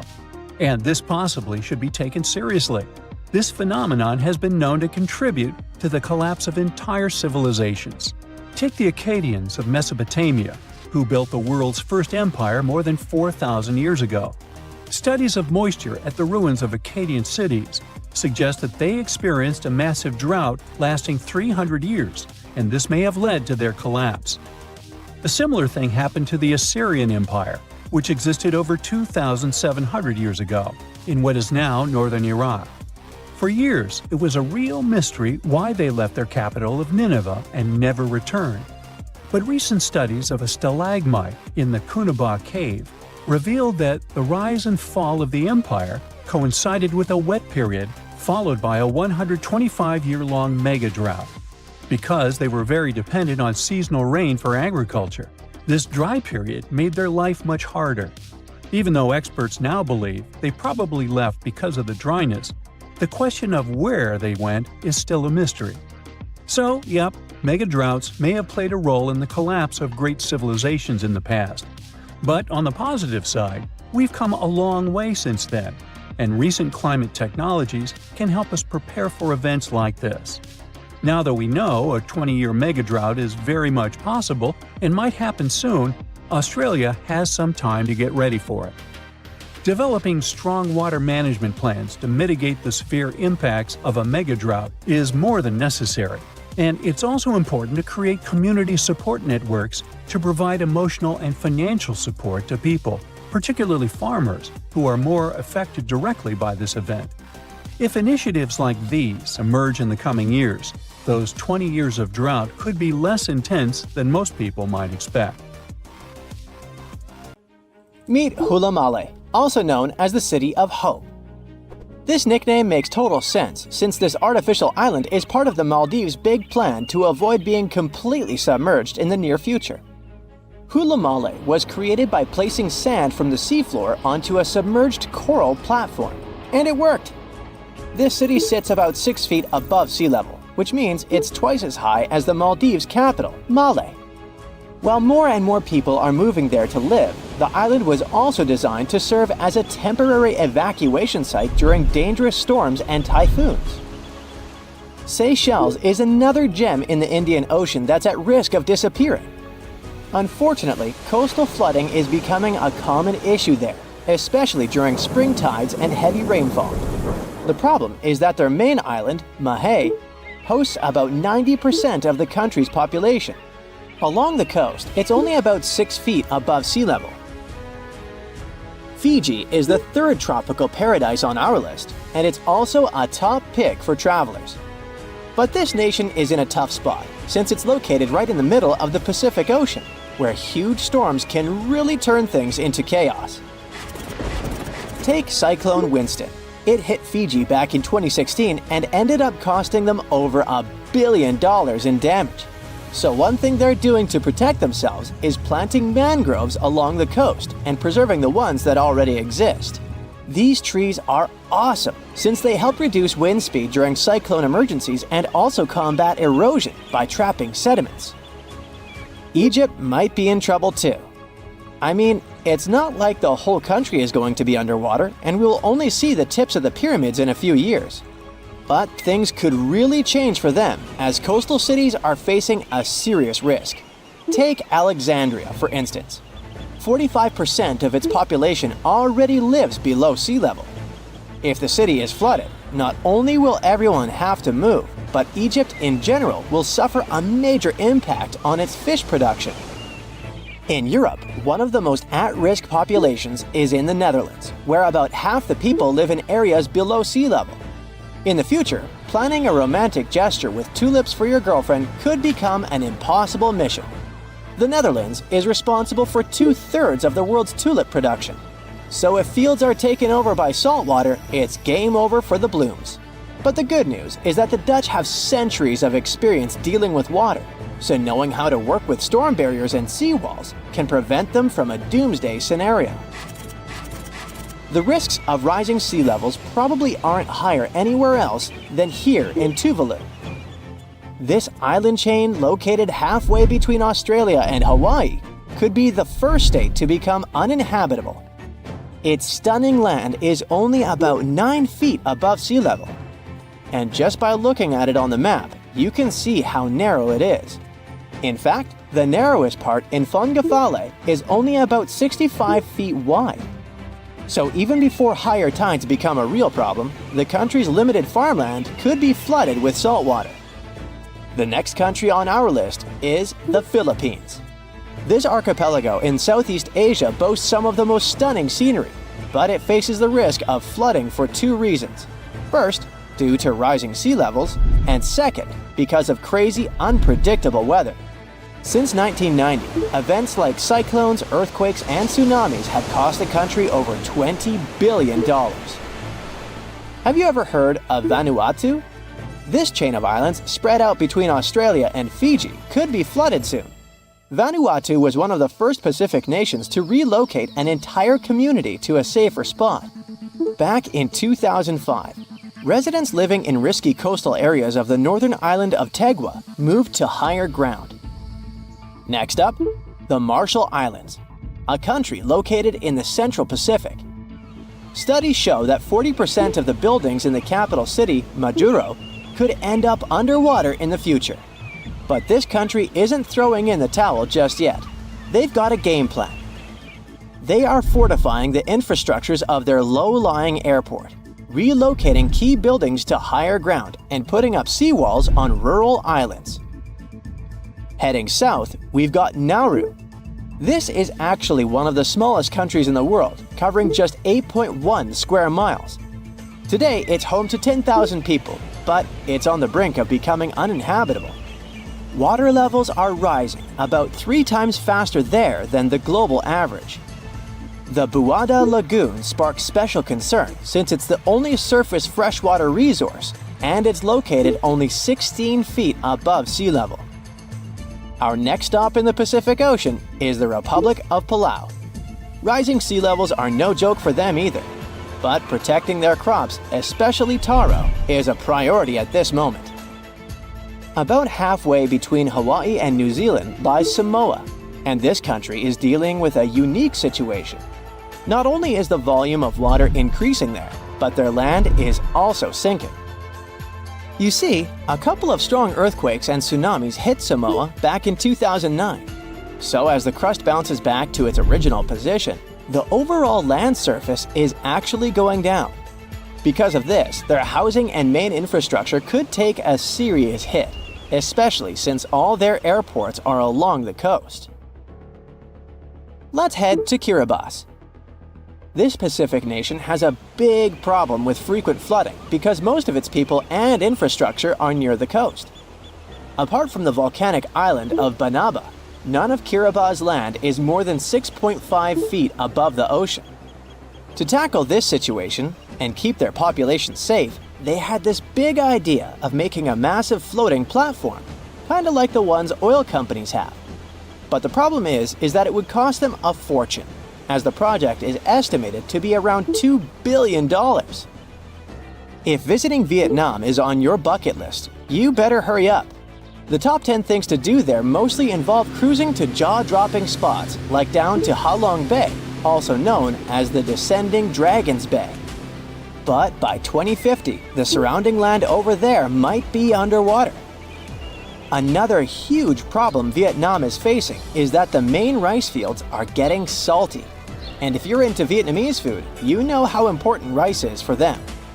Right now, they're especially concerned about the Mekong Delta region being vulnerable. After all, this is a highly fertile area responsible for most of Vietnam's agricultural output, with over 50% of it being, rice. This nation is really putting in the effort to adjust to this new reality. They're flushing the rice fields in the Mekong Delta with fresh water to get rid of the saltiness. Our next stop is in the Caribbean Sea. Grenada is an island country, but you may know it as the Island of Spice, since its tropical climate is just perfect for cultivating things like nutmeg, cinnamon, cloves, and ginger. Unfortunately, Grenada and its incredible fertile soil also face an uncertain future of being submerged. Let's talk about the last country on our list, the Solomon Islands. 5 islands in this archipelago have already vanished beneath the waves, and 6 others are submerged by 20%. They include the Nusa Evili Island, which was once a hotspot to go to for a picnic in the early 2000s. Even though the situation is complicated, it's important to note that more than 300 of the islands there are inhabited. One thing about the Solomon Islands is that it seems like they're always in some kind of recovery mode, since the country often gets hit by tropical cyclones and flash floods.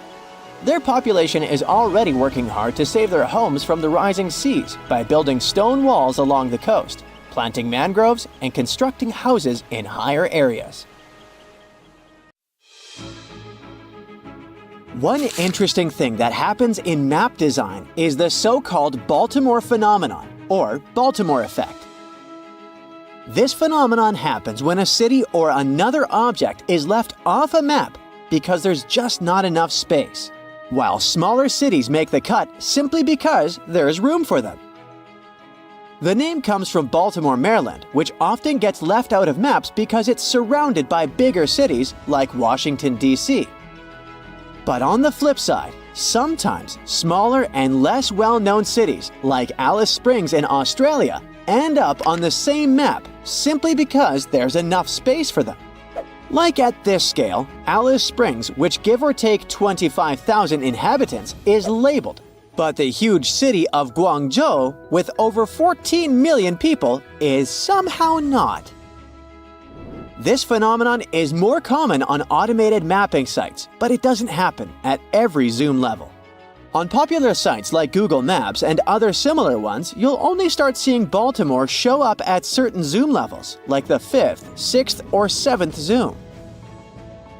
Cartographers can tweak their maps to make sure they're useful and convey spatial information effectively, finding the right balance between showing important details and keeping the map clear and focused. The best maps are the ones that show key elements clearly, while still accurately representing the world. But Alice Springs is not the only weird thing on the map of Australia. Look at the time zone map. This 10.5 section looks a bit off, huh? Well, Australia is officially divided into 3 standard time zones: Western, Central, and Eastern. Australian Central Time aligns with UTC plus 9:30, with individual states and territories deciding whether to observe daylight savings time. Australian island territories and Antarctic stations contribute to the complexity of the time zones. Despite this, Australian time zones are generally easy to understand. In addition to the official time zones, there is an unofficial hybrid time zone called Australian Central Western Standard Time. This time zone is halfway between Western Time, UTC plus 8, and Central Time, UTC plus 9:30, making it UTC plus 8:45, a unique quarter-hour difference. Australian Central Western Standard Time is only observed in a small area in far southeastern Western Australia, along the Eyre Highway.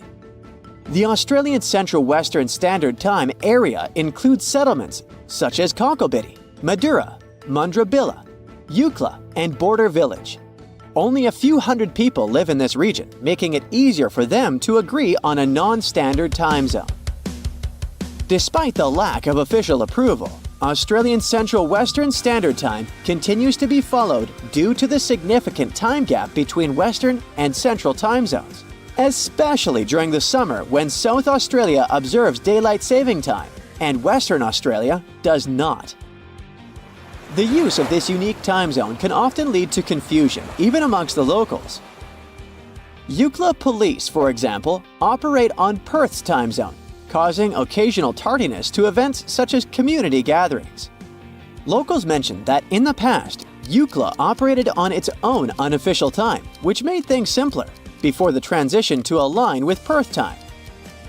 They also face confusion as their location in South Australia does not observe daylight savings.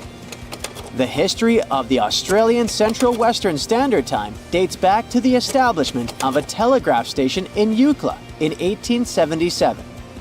Although the exact origins of this time zone are unclear, it is speculated that it was adopted to avoid confusion at the telegraph station located on the border between Western Australia and South Australia. UTC plus 9:45 was historically utilized in Australia as a time zone known as Central Western Daylight Time. Certain roadhouses along the Eyre Highway in South Australia and Western Australia adopted UTC plus 9:45 during the summer months when South Australia observed daylight savings time. While not officially recognized by the authorities, the boundaries of this time zone are clearly outlined and often depicted on local road maps. 5 locations in Australia, including Border Village, Kaiguna, Eucla, Madura, and Mundrabilla, previously observed UTC plus 9:45. Currently, these areas operate on UTC plus 8:45 due to Western Australia's lack of daylight savings time. Australia is not the only example of weird time zones. China has a population of approximately 1.5 billion people, and it's the 3rd largest country in the world. Despite its vast size, China operates on a single time zone known as Beijing Time or China Standard Time. This unique time zone covers almost 5 geographical time zones within the country. At times, in some cities in China, the sun rises as late as 10 a.m. People often have lunch after 2 p.m., or even after 4 p.m. if they're not in a hurry. Since 1991, daylight savings time has not been observed in China. However, the region of Xinjiang, located in the western part of the country, follows Xinjiang time, which is 2 hours behind China Standard Time, and is considered an unofficial time zone. Nepal also has its unique time zone, as it operates on Nepal time all year round, without the use of daylight savings time. It's a bit unique compared to other countries because it has a UTC offset of plus 545, meaning that Nepali clocks are 5 hours and 45 minutes ahead of Coordinated Universal Time. This is only a 15-minute difference from neighboring India, where the standard time used to be the same until Nepal decided to set its own time zone in 1956. Now, let's examine the map of Europe. Great Britain, Portugal, and Spain are all located at roughly the same latitude. However, despite this, it's 1 hour earlier in Portugal and the UK compared to Spain. Why is this the case? In the 1940s, Spain was instructed to switch to German time, a directive that was accepted by Spanish authorities. Over time, despite changes in leadership, Spain remained in the same time zone, resulting in it being 1 hour behind its neighboring countries at the same latitude. But like many other countries, Spain sticks to daylight savings time.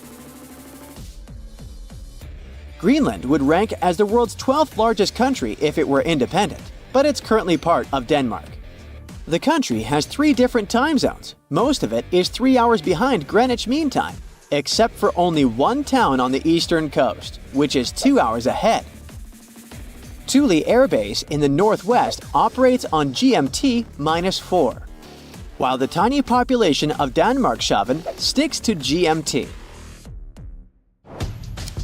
Daylight savings time was implemented to give us more daylight during the evenings after work, which could help save energy by lowering the need for lights and heat. It was first suggested by Benjamin Franklin in 1784 to align waking hours with daylight and conserve energy, and was implemented in Port Arthur, Ontario in 1906.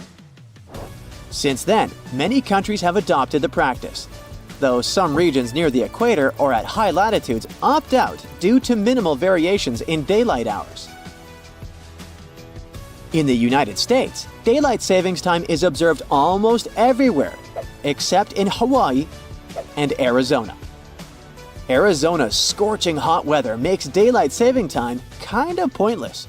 People there would rather get stuff done in the cool morning hours than sweat it out in the evenings. However, the Navajo Nation, which is autonomous Native American territory, sticks to the same daylight savings time schedule as the rest of the country. Even though it spans 3 states, Arizona, New Mexico, and Utah, they keep the time consistent across their lands. As for Hawaii, due to its tropical location, the amount of sunlight doesn't change much throughout the year. If Hawaii changed its time zone to UTC-9 during daylight savings time, the sun would rise at around 7 a.m. in June. This is because most of the islands are situated towards the west of the Hawaii-Aleutian time zone, and theoretically should be in the next time zone to the west. In the past, Hawaiian Standard Time was based on a different longitude than it is now.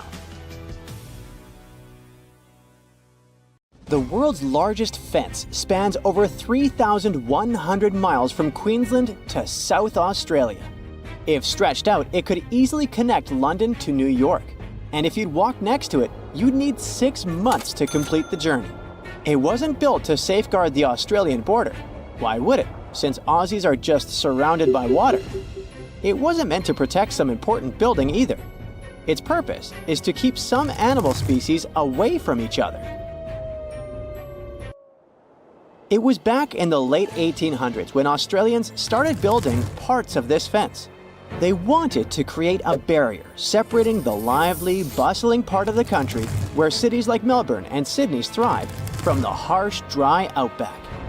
They used wooden posts, dug deep into the ground, linked up with wire mesh standing about 6 feet tall. Some parts of the fence even have a second electrically charged layer. To make sure this fence did its job, they added some red and white lights to help guard things even at night. A team of over 20 people work full-time to keep things in check here. And every year, local authorities chip in around $750,000 to keep the construction in shape. Why all this trouble? The main reason was dingoes. These gingery, wolf-like creatures are Australia's largest carnivore mammals, and they're also apex predators. They were causing a lot of trouble to local farmers, especially in southern Queensland, where they often go after sheep. For the most part, the fence has been doing its job okay, but it's not foolproof. Some dingoes still manage to sneak through. Other times, wild camels end up crashing into it. That's because Australia has quite a massive camel population roaming around.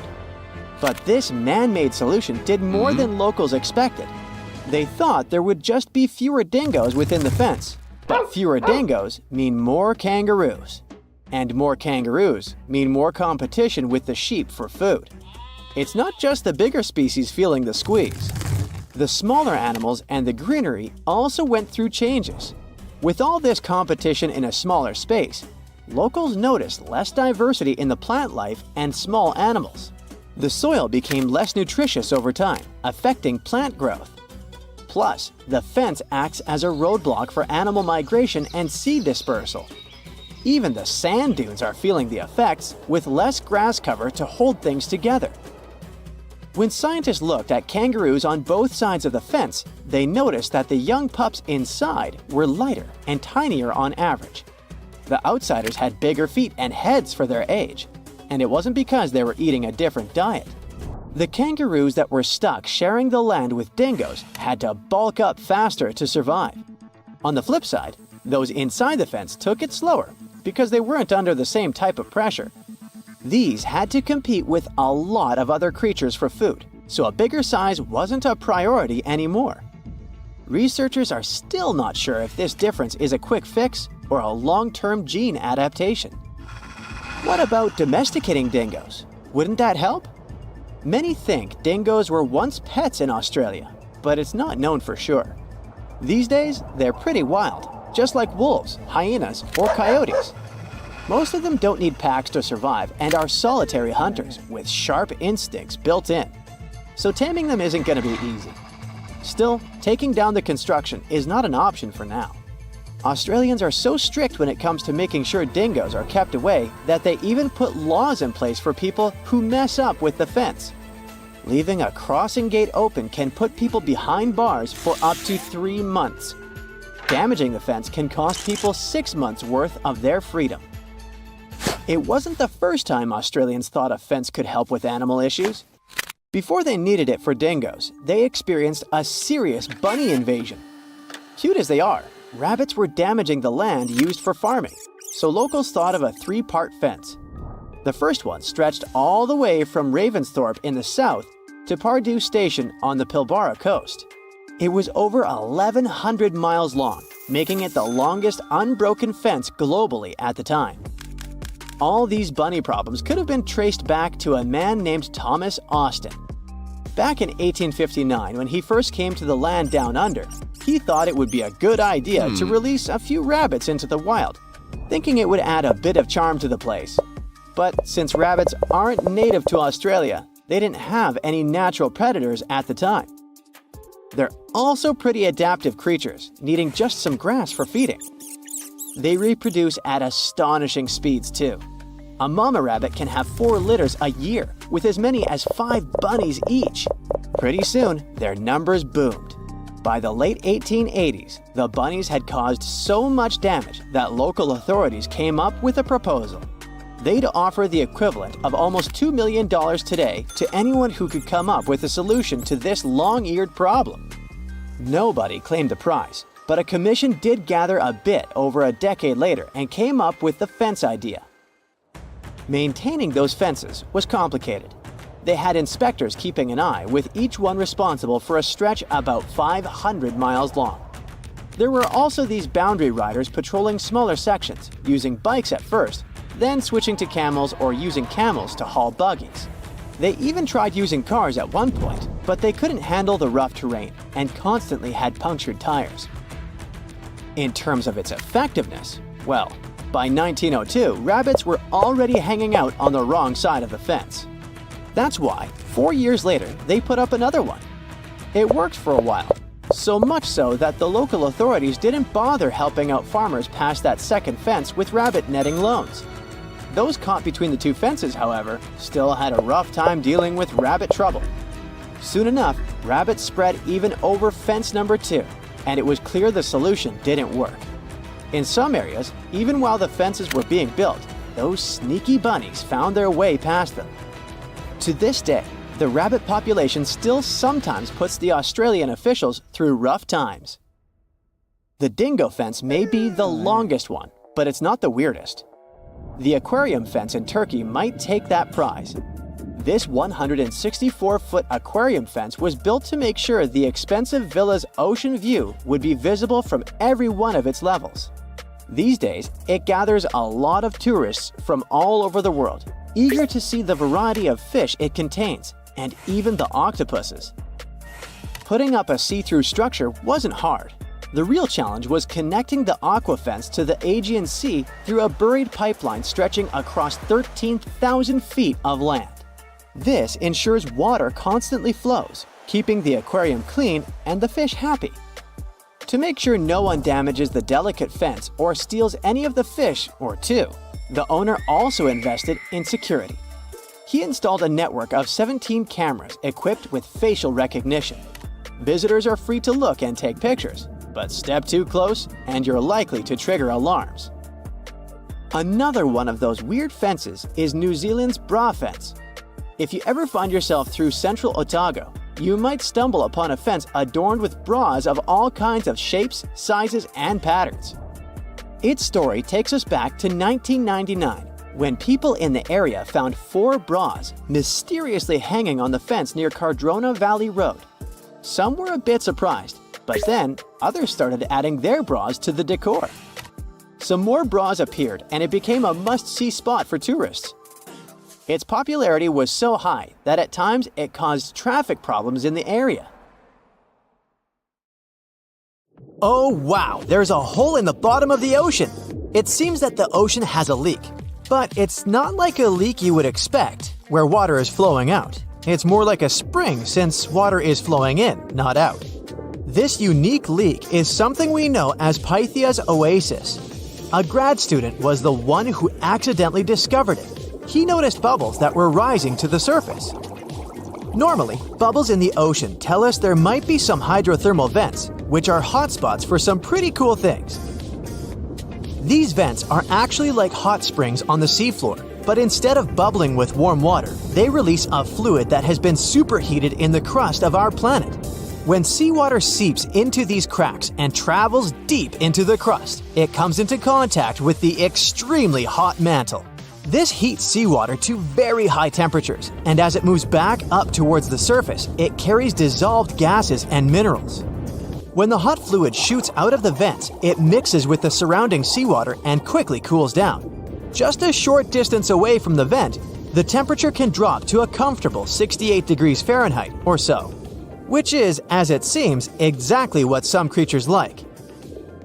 And there are some real weirdos living down there in the darkness, like ghostly fish, giant red-tipped tube worms, and a unique type of shrimp with eyes on their back. And some of them, like tube worms and bacteria, rely on the chemicals and minerals released by the vents to survive in harsh conditions. But in this case, the bubbling water didn't come from a hydrothermal vent. It was there because of a spring, and that's a bit more concerning. You see, the water in this reservoir needs to stay where it is. If too much of it seeps out, there could be some serious consequences, especially for the surrounding area. You can see this unusual leak along the Cascadia subduction zone, which is a massive fault line off the Pacific Northwest coast. It's a place where two pretty big plates that make up Earth's crust come together and slide along each other. The water from Pythia's oasis kinda acts as a lubricant between these plates. You can think of the fault zone as an air hockey table. When the fluid pressure is high, it's like you've turned the air on. That means the friction between the plates is reduced, which allows the plates to move. But if the fluid pressure is lower, the two plates can lock together, which then leads to the buildup of stress. Not that they'll feel bad. In the context of tectonic plates, stress is some pressure or force that can cause deformation. And if this stress starts to build up, at some point, it's gotta go somewhere. When it's too much, it can trigger earthquakes and most likely, not small ones. For example, a release of stress in the Cascadia subduction zone could lead to a magnitude 9 earthquake. For comparison, the biggest earthquake we've ever recorded happened in Chile in 1960, and it had a magnitude of 9.5. The damage was enormous. So we hope the water will stay in its reservoir and keep maintaining the delicate balance between the tectonic plates. We've explored only 5% of the ocean. Who knows how many cool things are there at the bottom, waiting to be found? For example, check out these mysterious holes scientists have stumbled upon in the depths of the Atlantic Ocean, near the Azores. They're neatly aligned and are about 4 inches apart, or in some cases, even several feet. They resemble punctures left by a sewing machine. Some think these holes could have a biological origin. For instance, some fish may have made them while walking along the seafloor. Others believe we could be looking at something that's human-made, maybe left by a spiked tire. Of course, such holes are perfect for making up stories about creatures from other planets who allegedly made them. Or maybe even legendary monsters, like that one from Loch Ness. It's definitely hard to explain such symmetry of the holes, but one deep-sea biologist offered a pretty good explanation. He said there could be an animal burrowing beneath the sediment, and from time to time, it could make little chimneys just to get access to clean water circulation in its small burrow. I mean, there are sediment piles around the opening of each hole, and they do support the idea that something pushed the soil from below. But there's still no proof these holes are actually connected beneath the surface. And there are also a lot of things hidden at the bottom of the oceans and seas that ancient civilizations left us. For instance, archaeologists made a really cool discovery off the southern coast of Croatia, a road hidden under layers of sea mud that's 7,000 years old. They found the ancient road at the sunken Neolithic site of Solin. The site of Solin was a human-made island in ancient times, and an archaeologist discovered it 2 years ago. He was studying satellite images of the area around Korčula, one of the beautiful Croatian islands. When he realized there could be something interesting at the bottom of the sea, he dove into the water with his colleague. And under the surface of the Adriatic Sea, which is part of the Mediterranean Sea, at a depth of 13 to 16 feet, they found stone walls that were most likely part of some ancient settlement. The landmass where people built the settlement was separated from the main island by a narrow stretch of land. Luckily, this area is protected from big waves by the surrounding islands, so the site remained relatively well preserved. It's now hidden beneath the surface of the sea and covered in mud. But it's so exciting to imagine how people walked on that road nearly 7,000 years ago, visiting nearby settlements. If you want to see the weirdest creatures, you can always head to the bottom of the sea. Actually, scientists have determined there could be more than 30 potentially new species at the bottom of the Pacific Ocean. They've collected them using their remote-controlled vehicle. That's a big step because until recently, they could only study such creatures through photographs. I'm talking about segmented worms, different types of coral, some invertebrates similar to centipedes, and many others. But there are also many old freaky creatures that we already know about that look like they came from sci-fi movies. Red octopus, blobfish. Okay, this one kinda looks normal until you raise it to the surface. The goblin shark, Sloane's viperfish, zombie worms. Ugh. Yeah, I hear ya. Let's move on. The seafloor hides things from space too. There are traces of rare forms of plutonium and iron at the bottom of the Pacific Ocean. And what's awesome is that all this has come from space. These radioactive materials probably formed during some kind of cataclysmic event in space and eventually made their way out to our beautiful home planet. And this extraterrestrial debris most likely appeared on Earth within the past 10 million years. After it fell to the Pacific Ocean and settled at a depth of almost a mile, it became part of all those layers of rock down there.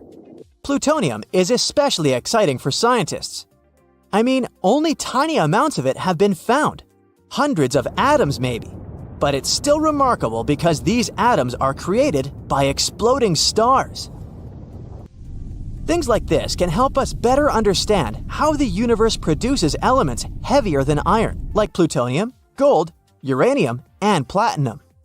We're still not sure about the origins of these elements. For a long time, scientists believed that supernovae, which is when a star comes to its end in a fabulous explosion, were responsible for creating these heavy elements. But it seems it's not just that. Some other cosmic events, such as the collision of neutron stars, which are super dense collapsed stars, or some rare types of supernovae, could also be involved. Whoa, let me get my popcorn! In 1952, an Air Force plane called C-124 Globemaster II crashed into a big mountain while flying from Washington to Alaska. Sadly, everyone on board, 52 people in total, didn't make it. The bad weather at the time made it hard to find the crash site, and even later, any attempts to locate it failed.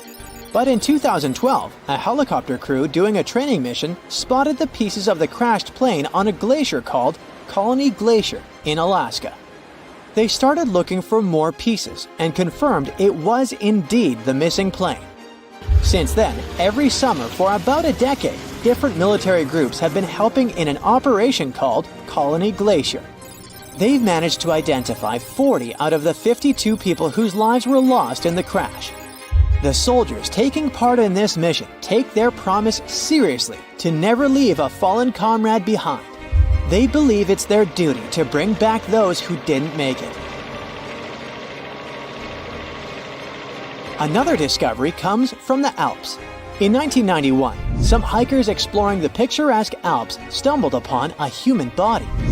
It was half frozen in ice at the top of a mountain pass between Italy and Austria. At first, the local police thought it might be a mountaineering accident, but in a few weeks, archaeologists started claiming that this guy might have lived more than 5,000 years ago. They eventually gave the frozen fellow the nickname Ötzi. He was named after the nearby Ötztal Valley. He's become quite famous as the oldest ice mummy on record. Ötzi's frozen state might not be as unique as we thought, and that's where things get really cool. Archaeologists have another theory. See, at first, everyone was convinced that Ötzi marked the start of a cooler period because he had been frozen in the ice without any interruptions since he had lost his life. Yet, over the past few decades, glaciers and ice patches worldwide have been melting away like ice cream on a hot summer day. Not just Ötzi, but other ancient relics like bodies, hunting gear, horse droppings, and even ancient skis started to appear. So, archaeologists say there are similar sites. They found quite a few, and they all fit perfectly into this growing field of glacial archaeology. It seems like as the world warms up, it will show even more ancient secrets from the deep freeze. Moving on to another amazing discovery. In 2018, William Taylor and Nick Jarman were exploring the snowy slopes of Mongolia's Altai Mountains. They found an ancient treasure trove hidden in the ice.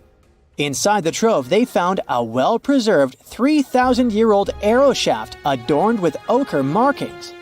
It was in pristine condition, a rarity for organic items that old. They found other items too, like a bronze arrowhead with bits of animal sinew still attached. All of these relics had been untouched for hundreds of years, since they had been locked in the ice. In Mongolia, rising temperatures have melted ice patches that remained frozen for centuries. Similar discoveries have been made in the Yukon, US, Italy, Siberia, and Norway. Thousands of sites have been identified. Yet, scientists are racing against time to document and preserve these artifacts before they're lost forever. The study of these artifacts challenges the definition of these environments as wildernesses and shows how indigenous people coexisted with nature there. Sometimes people find simple items too, as simple as a sandal. This one, discovered on one of central Norway's mountain passes, indicates that people used this route roughly 1,700 years ago. This suggests that there was less snow and ice in that area back then. The sandal, dating back to around 300 BCE, resembles Roman sandals of that era. Again, in Norway, hunters found an iron sword high up on a mountain, more than 5,250 feet above sea level. There's no nearby burial site, and it's puzzling why someone would have a sword in such a remote location. Archaeologists speculate that the owner might have become lost. Then, in 2011, unusual objects resembling giant slingshots began to emerge as the ice melted. Radiocarbon dating suggests that this particular object was crafted around 400 BCE. It measures over 3 feet long and has knife cuts. Those puzzled archaeologists until one team member recognized them as tang, or pliers, used to secure loads on sleds when transporting hay or leaving for animal food. People in the area used hay sleds with pliers until the 1950s, when tractors became more common. Now, let's get back in time to thousands of years ago. We can easily do that by looking at this woolly mammoth. This creature looks a bit like a cherished but slightly worn-out toy.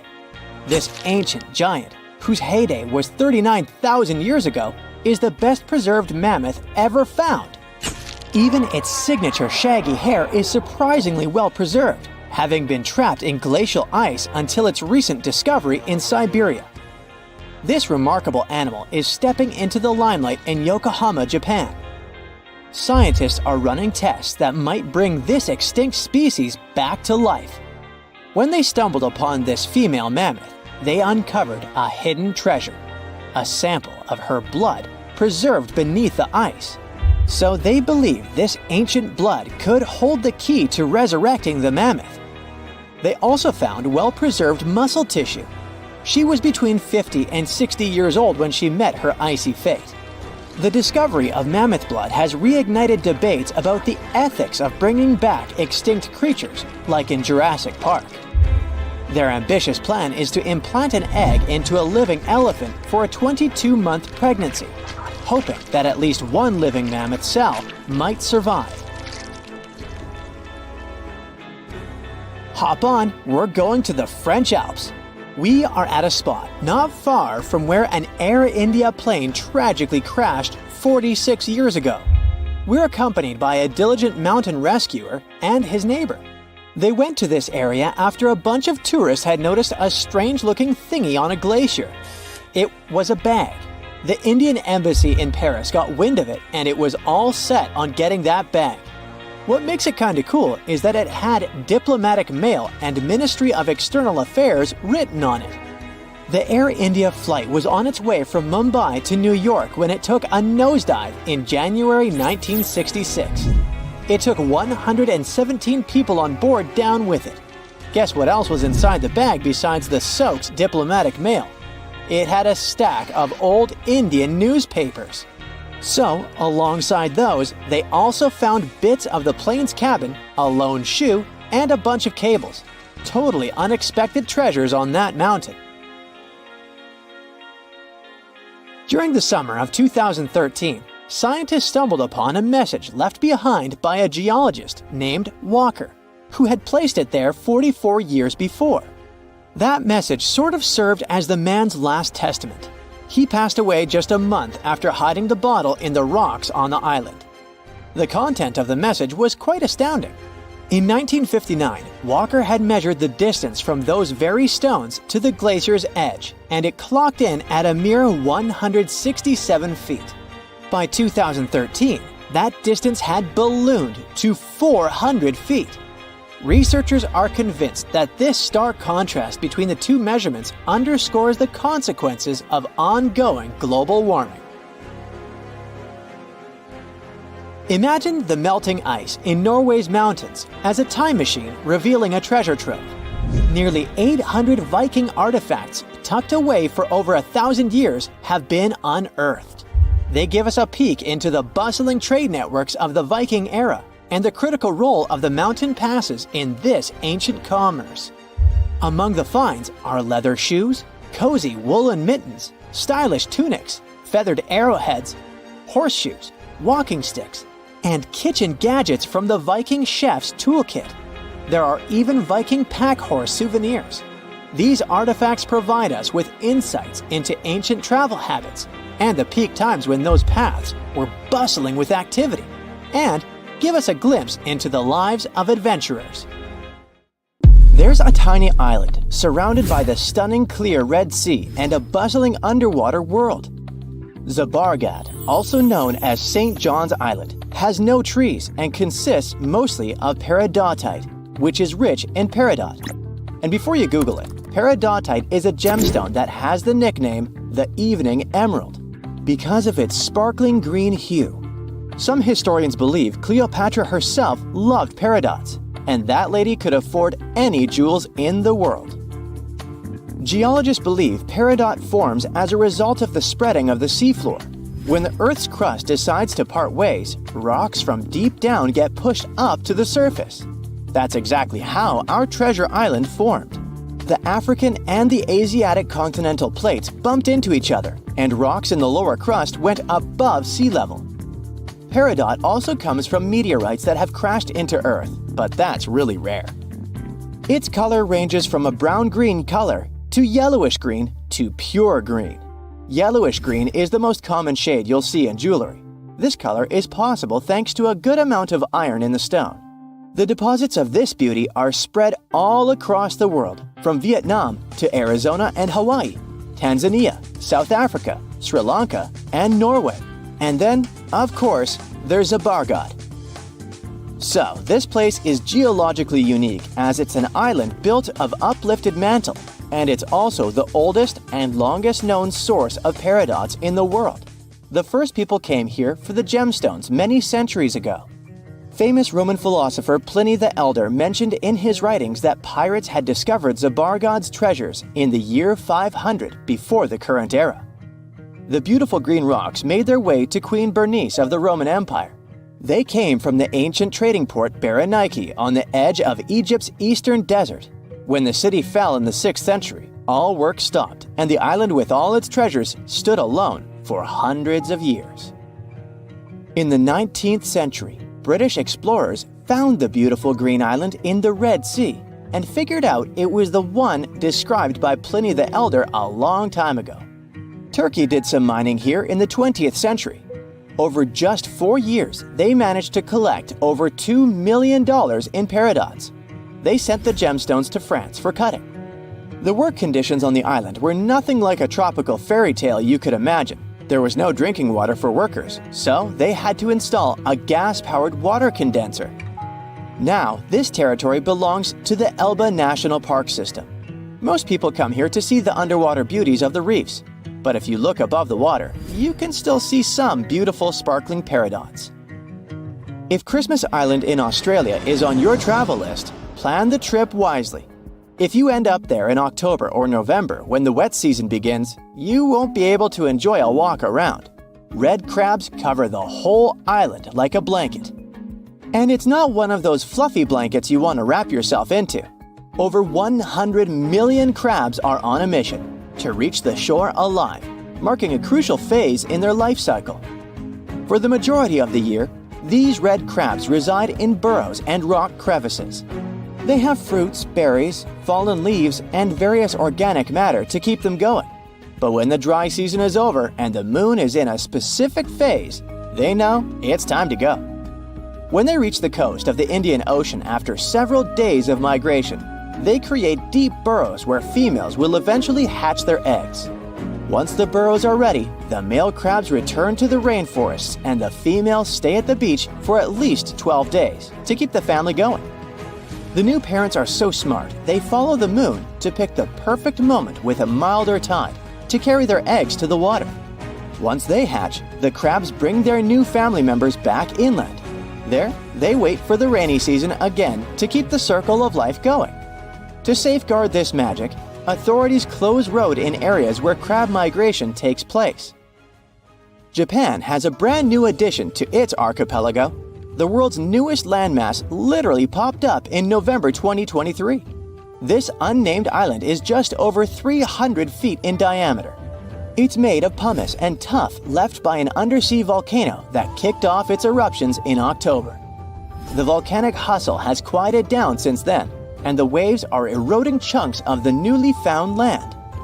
Without lava flows to create a sturdy protective crust over the soft volcanic debris, the future of this freshly formed island is unstable. Similar islands had popped up before but were short-lived and vanished once volcanic activity ceased. An island born in 2021 the same way is still visible today though, so the newborn island might have some life prospects. If not, we're likely to see more territories like this. Japan is super rich in active volcanoes on land, with over 100 in its collection.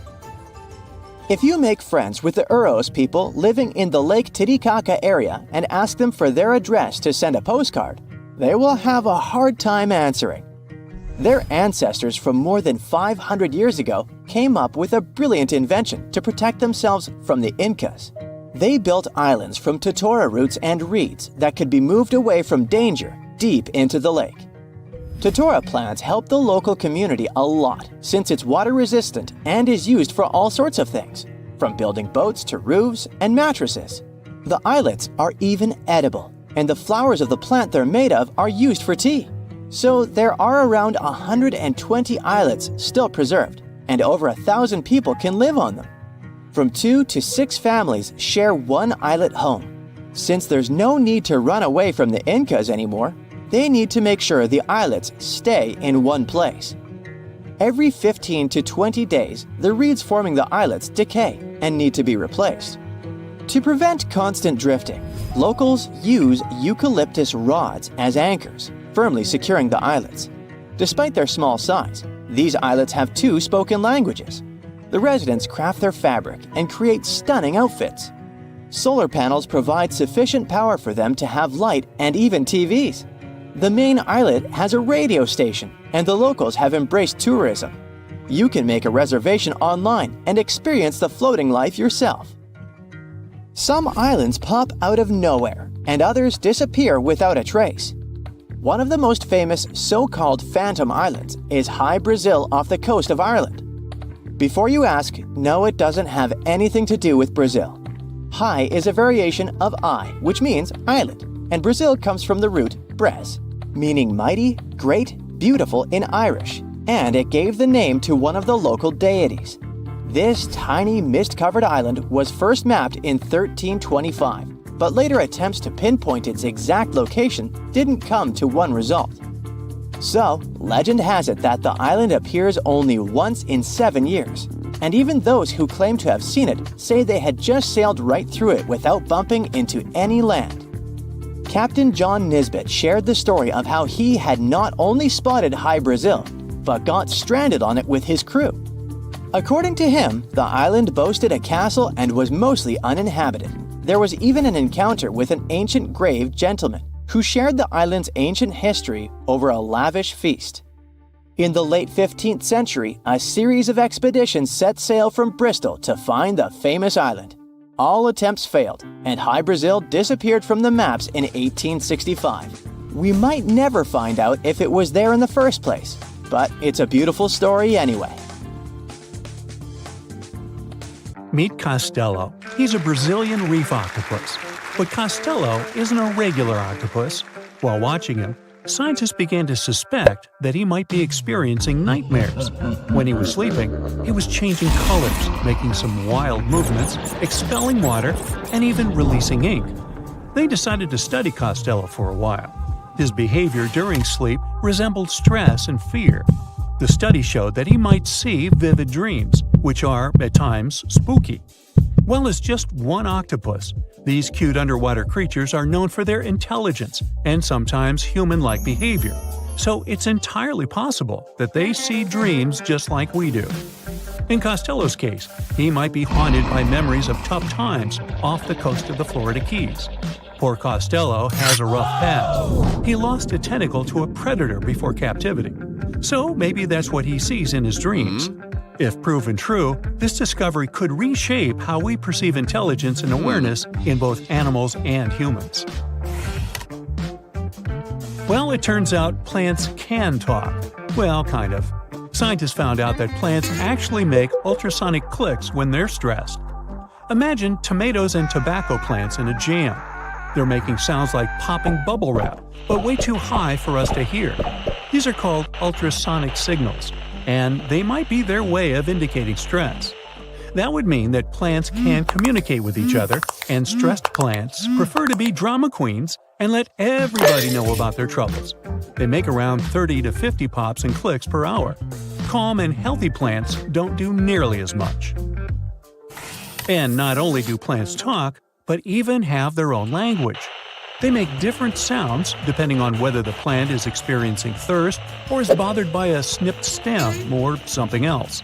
Moreover, some of them are so dramatic that they start ringing alarms even before they show signs of dehydration, when they know they're getting close to it. Scientists aren't sure why they do that, though. They believe that it might involve cavitation, a term that means air bubbles dancing in the plant's plumbing.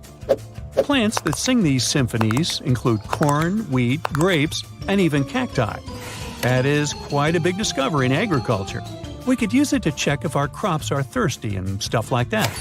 So now we'll be eavesdropping on plants and deciphering their secret language. Okay, time for some universal news. Recent studies are shaking up what we thought we knew about the universe's age. Our findings during the last decades showed that the universe must be around 13.7 billion years old. However, a new study shows that it might be almost twice as old, up to 26.7 billion years. Keep in mind that it's not proven, so for now, the official number stays the same. Scientists were using the time since the Big Bang and studying ancient stars to measure the universe's age. But some stars were playing hard to get, looking older than the universe itself. For example, the ancient star Methuselah, which is estimated to be around 14 billion years old, which would be older than our universe. Also, the James Webb Space Telescope caught galaxies looking super mature just a few 100 million years after the Big Bang. All this poses some hard puzzles for astronomers. But this new hypothesis combines the expanding universe theory with something called the tired light theory. It suggests that light loses energy as it zips across cosmic distances. Combine this with the expanding universe theory, and bam! As the universe expands, the light loses energy, so we simply can't see all the super ancient stars that are very far away from us, which is why we could make a mistake in calculating our universe's age. The new model also pushes back when galaxies started forming. It suggests that those early galaxies spotted by the Webb telescope took way longer to form than we originally thought. This study is a serious shakeup in the scientific community. If we made such a huge mistake in calculations, we'd have to rethink the very fundamental astrophysics principles. That would be a giant leap, and we'd have to make a huge makeover of almost everything. Which is why we need to be very cautious about it. So while scientists test this new theory, we just have to wait for the results. Now, these aren't the only space news. The new AI technology is already being actively used for scientific research. This time, AI is helping us to look for signs of extraterrestrial life. Researchers in SETI created machine learning algorithms that would help us sift through the cosmic noise faster and more efficiently.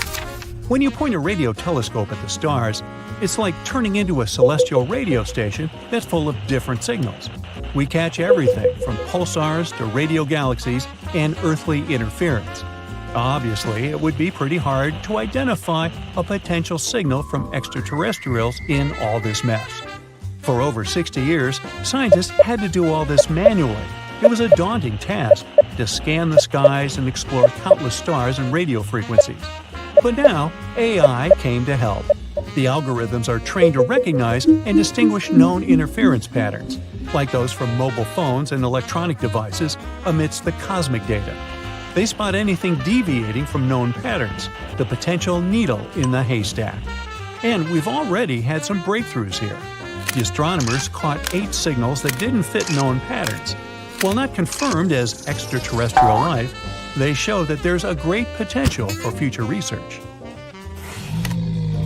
Going back to animals, this time we're visiting prehistoric Earth. Imagine turtles so massive they make today's turtles look like tiny toys. Recently, scientists stumbled upon the fossilized remains of one of these giants. It's a sea-dwelling titan that cruised the European waters about 80 to 70 million years ago. The discovery was accidental. A hiker in northern Spain stumbled upon fragments of this creature near the Pyrenees Mountains. This turtle was roughly the size of a rhino, around 30 feet in length. Just to give you an idea, this creature would be about the size of an average car. It shows that extreme sizes were more common before an extinction event. The turtles we know now, of smaller, still substantial sizes, dominated afterward. But the ancient oceans were filled with giant turtles munching on mollusks and jellyfish. This discovery also challenges the idea that gigantic turtles were exclusive to North America. The existence of this turtle proves that these colossal reptiles were hanging out in European waters too. So this might be just the tip of an iceberg, and you'll want to steer around that one too. And finally, NASA's James Webb Space Telescope has made a great discovery. It detected a crucial carbon compound in space. It's called methylcation, and this tiny molecule, even if it might seem insignificant, could help us unlock the secrets of interstellar organic chemistry. Carbon is incredibly important. Carbon molecules are building blocks that construct everything from stars to planets to, well, us. It's the key ingredient for life, and scientists are eager to understand how it shaped our existence on Earth, and if it could do the same elsewhere in the universe.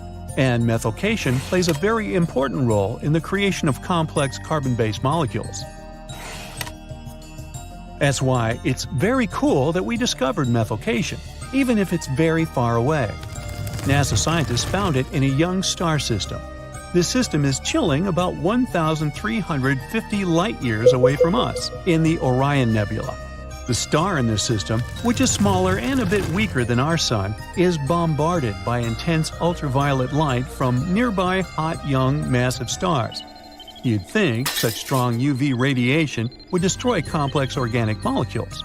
But the research team believes that it might actually kickstart the formation of these carbon compounds. Maybe stronger stars and their insane radiation levels actually work as energy sources for life. They set off a chemical chain reaction, which results in complex carbon stuff like plants and animals. Seems like we found yet another puzzle piece.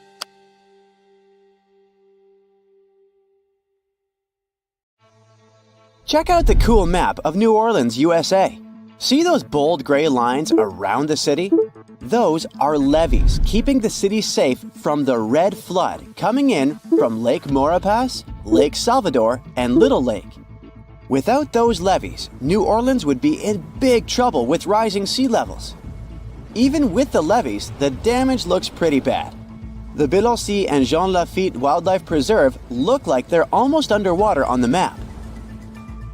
New Orleans is not the only city in the U.S. that's at risk of going underwater.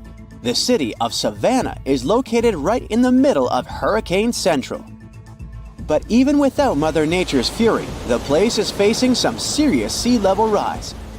The Savannah River to the north and the Ogeechee River to the south might both overflow into the surrounding marshland. And that's not even the worst part.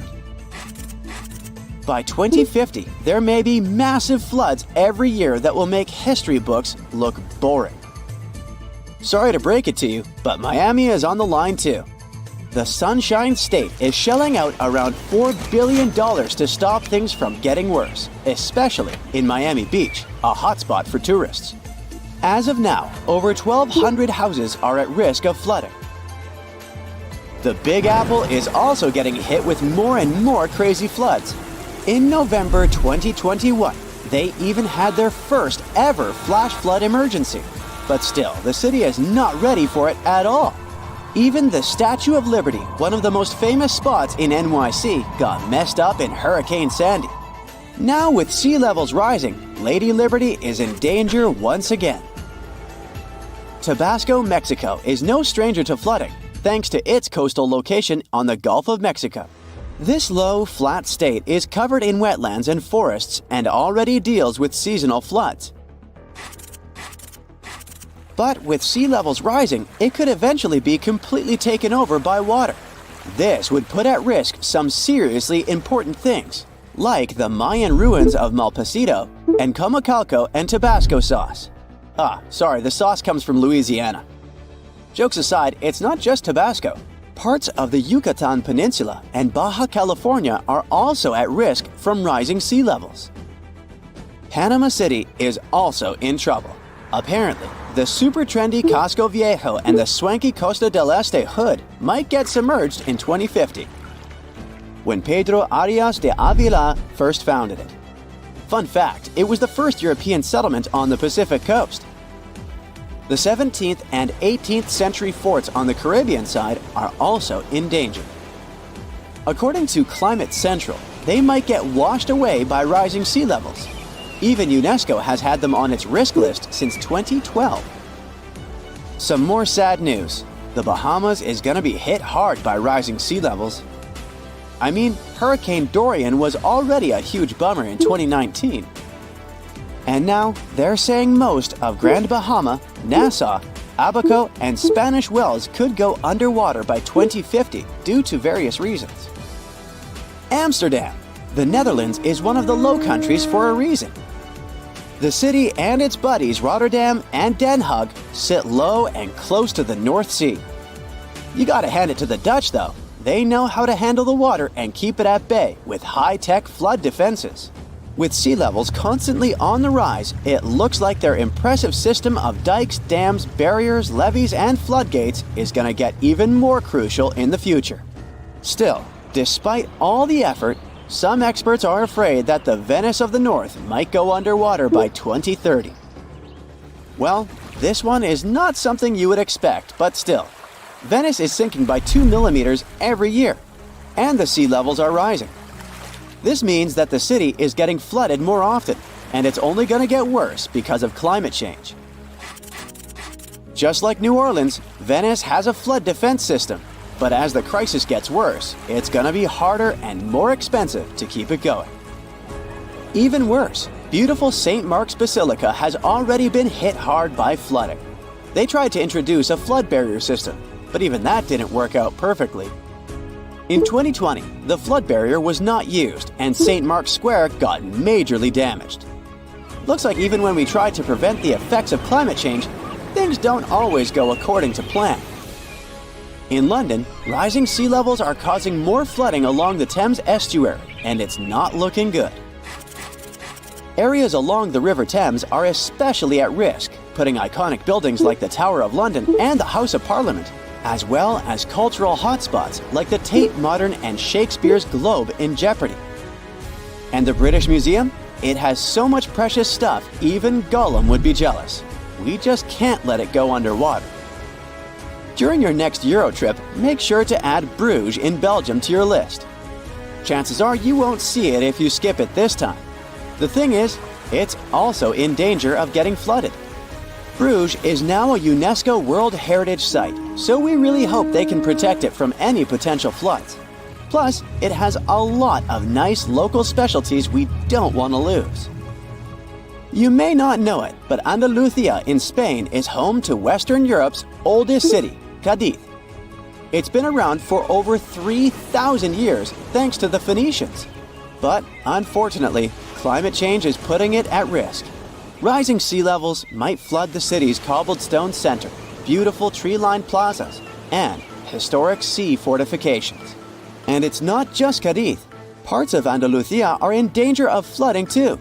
Well, seems like one more destination must be added to your bucket list. Ho Chi Minh City, and especially its eastern marshy districts, are at risk, just like all the other places mentioned before. And it looks like the whole city is going to have a tough time with the Mekong Delta. While the main part of the city probably won't be completely submerged by 2030, flooding and storms are definitely going to become a big problem. So, it turns out that Bangkok might be in some hot water due to global warming. Literally, a 2020 study says that Bangkok could be one of the cities most dramatically affected by rising sea levels. It's sitting pretty low at just 5 feet above sea level. And to make things even more interesting, it's sinking at a speedy rate of an inch per year. And the cherry on top? The soil it's built on is super dense clay, which means it's basically a flood magnet. By 2030, parts of Bangkok, including the main airport, might have to get used to living underwater. The next city at risk is Kolkata, India. The fertile land in West Bengal has been a major key to their success for ages, but now it's causing some big worries in Kolkata and the surrounding areas. Just like Ho Chi Minh City, they could have some serious problems with all that rain during monsoon season. And the map of what could happen in 2100 is pretty scary stuff. The next destination is Shanghai, China. It's literally translated as the city on the sea, but it might actually end up under the sea. Climate control data is flashing red warning lights for this megacity, making it one of China's most at-risk cities. The Yangtze Delta, where Shanghai sits, and the Pearl River Delta, home to the Guangzhou, are both in hot water too, with lots of people living on low-lying land that might get flooded. The Maldives, a luxurious group of islands, already get flooded every year. Experts think they might lose 80 or even more % of their islands in the next 30 years. The Maldivian authorities aren't taking any chances though. They're already making plans to buy land in other countries, just in case they need to relocate